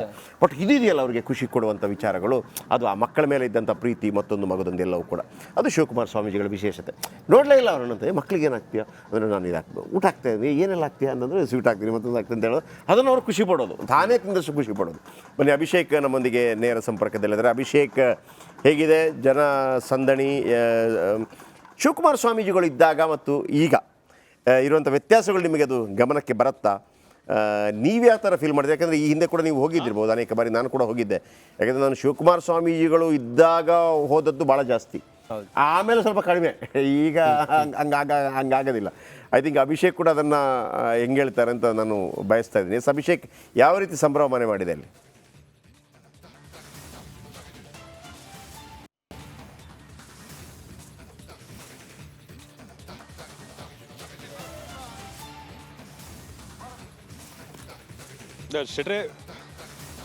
ಯಾಕಂದರೆ ಬಹುತೇಕ ಇವತ್ತು ಅವರು ವ್ಯಕ್ತಿಗತವಾಗಿ ನಮ್ಮ ಜೊತೆ ಇಲ್ಲದೆ ಇರ್ಬೋದು, ಆದರೆ ಇಲ್ಲಿರುವಂಥ ಪ್ರತಿಯೊಂದು ವಸ್ತುವಿನಲ್ಲೂ ಪ್ರತಿಯೊಂದು ಜಾಗದಲ್ಲೂ ಅವರ ನೆನಪುಗಳು ಕಂಡು ಬರ್ತಾ ಇದೆ. ಅವರು ಬಿಟ್ಟು ಹೋದಂಥ ಒಂದಿಷ್ಟು ಮಾರ್ಗದರ್ಶನಗಳನ್ನು ಈಗ ನಾವಿಲ್ಲಿ ನೋಡ್ತಾ ಇದ್ದೇವೆ. ಇವತ್ತು ಬೆಳಿಗ್ಗೆ ರಾಜನಾಥ್ ಸಿಂಗ್ ರವರು ಇಲ್ಲಿಗೆ ಬರ್ತಾರೆ. ಅವರ 118ನೇ ಹುಟ್ಟುಹಬ್ಬ ಅಂದರೆ ಜಯಂತಿಯನ್ನು ಏನು ಆಚರಣೆ ಮಾಡಲಾಗ್ತಿದೆ ಅದರ ಪ್ರಯುಕ್ತ ಈಗ ಗದ್ದುಗೆಗೆ ಪೂಜೆಯನ್ನು ಸಲ್ಲಿಸಿ ಅದಾದ ನಂತರ ವೇದಿಕೆಯ ಕಾರ್ಯಕ್ರಮಕ್ಕೆ ತೆರಳ್ತಾರೆ. ಇಲ್ಲಿ ಶಿವಕುಮಾರ ಸ್ವಾಮಿಗಳು ನಮ್ಮೊಟ್ಟಿಗೆ ಇಲ್ವಾ ಅನ್ನೋ ಒಂದು ಪ್ರಶ್ನೆಗೆ ಖಂಡಿತವಾಗಿಯೂ ಅವರು ನಮ್ಮೊಟ್ಟಿಗೆ ಇದ್ದಾರೆ. ಇಲ್ಲಿರುವಂಥ ಪ್ರತಿಯೊಬ್ಬ ಬಾಲಕನಲ್ಲೂ ಪ್ರತಿಯೊಂದು ಅನ್ನದ ಅಗುಳಿನಲ್ಲೂ ಕೂಡ ನಾವಿಲ್ಲಿ ನೋಡ್ಬೋದಾಗಿದೆ, ಪ್ರಕೃತಿಯಲ್ಲಿ ನೋಡ್ಬೋದಾಗಿರುತ್ತೆ. ಅವರು ಇಷ್ಟು ವರ್ಷಗಳ ಕಾಲ ನಡೆಸ್ಕೊಂಡು ಬಂದಂಥ ಸಂಸ್ಕಾರವನ್ನು ಇಲ್ಲಿ ಅವರ ಇಲ್ಲದೆಯೂ ಕೂಡ ಅದನ್ನು ನಾವು ಕಣ್ಣಾರೆ ನೋಡುವಂಥ ಒಂದು ಭಾಗ್ಯ ಈ ಸದ್ಯದ ಮಟ್ಟಿಗೆ ಇರುವಂಥದ್ದು. ಇಲ್ಲಿ ಖಂಡಿತವಾಗಿಯೂ ಅವರು ಜೀವಂತ ಇದ್ದಾರೆ, ವ್ಯಕ್ತಿಗತವಾಗಿ ಕಾಣ್ತಿಲ್ಲ ಅನ್ನೋದು ಎಷ್ಟು ಸತ್ಯವೋ ಅವರು ಪ್ರತಿಯೊಬ್ಬರಲ್ಲೂ ಕೂಡ ಇಲ್ಲಿ ಇದ್ದಾರೆ. ತುಮಕೂರಿನಲ್ಲಿರುವಂಥ ಈ ಒಂದು ಮಠದ ಆವರಣದಲ್ಲಿ ಮಾತ್ರವಲ್ಲ, ಇಲ್ಲಿ ಕಲಿತ ಪ್ರತಿಯೊಬ್ಬ ವಿದ್ಯಾರ್ಥಿಯಲ್ಲೂ ಕೂಡ ಪ್ರಪಂಚದಾದ್ಯಂತ ಅವರು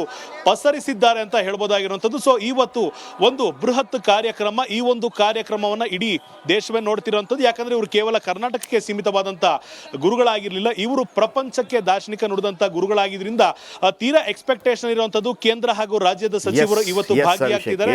ನೋಡ್ಬೇಕು ಕಾರ್ಯಕ್ರಮದ. ಥ್ಯಾಂಕ್ ಯು ವೆರಿ ಮಚ್ ನಿಮ್ಮೆಲ್ಲ ಇನ್ಪುಟ್ಸ್ಗೆ. ನನಗೆ ಈಗಲೂ ಕೂಡ ಇವರು ಗ್ರೇಟೆಸ್ಟ್ ಅನ್ಸೋದೇನು ಗೊತ್ತಾ, ಸ್ಪೀಚ್ ಮಾಡಲಿಲ್ಲ, ಕ್ಯಾಸೆಟ್ ಬಿಡುಗಡೆ ಮಾಡಲಿಲ್ಲ, ಆಮೇಲೆ ಪುಸ್ತಕ ಬರ್ಕೊಂಡು ಕೂತ್ಕೊಂಡಿಲ್ಲ. ಅಂದರೆ ಇದರ ಬಗ್ಗೆ ಏನು ಬಸವಣ್ಣ ತತ್ವ ಏನಿದೆ ಅದನ್ನು ಶಿರಸ ವಹಿಸಿ ಅಕ್ಷರಶಃ ಪಾಲಿಸಿದ್ರು.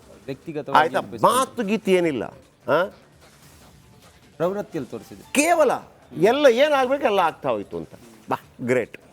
ಅವ್ರ ಜೊತೆ ಒಂದು ಫೋಟೋ ತೆಗಿಸಿದ್ದೀನಿ. ಅವ್ರು ಹಿಂಗೆ ಕೂತಿದ್ರು ಹಿಂದ್ಗಡೆಯಿಂದ. ಅದು ನಾನು ಈಗಲೂ ಭಾಳ ಭಾಳ ಭಾಳ ಭಾಳ ಹೆಮ್ಮೆಯಿಂದ ಅದನ್ನು ಇಟ್ಕೋತೀನಿ. Memorable photo. ಎಸ್, ಇದೇ ಇವತ್ತಿನ ಬಿಗ್ ಮಾರ್ನಿಂಗ್. ನಾಳೆ ಇದೇ ಸಮಯಕ್ಕೆ ಮತ್ತೆ ಭೇಟಿಯಾಗೋಣ. ರಿಪಬ್ಲಿಕ್ ಕನ್ನಡ ಇದು ನಿಮ್ಮ ಧ್ವನಿ. ಅರೆ ಕಡಿಮೆ ಹಾಕು ಆದ್ರೆ ಅಸಲಿ ಹಾಕು. MDH ಕಾಶ್ಮೀರಿ ಕೆಂಪು ಮೆಣಸಿನ ಪೌಡರ್.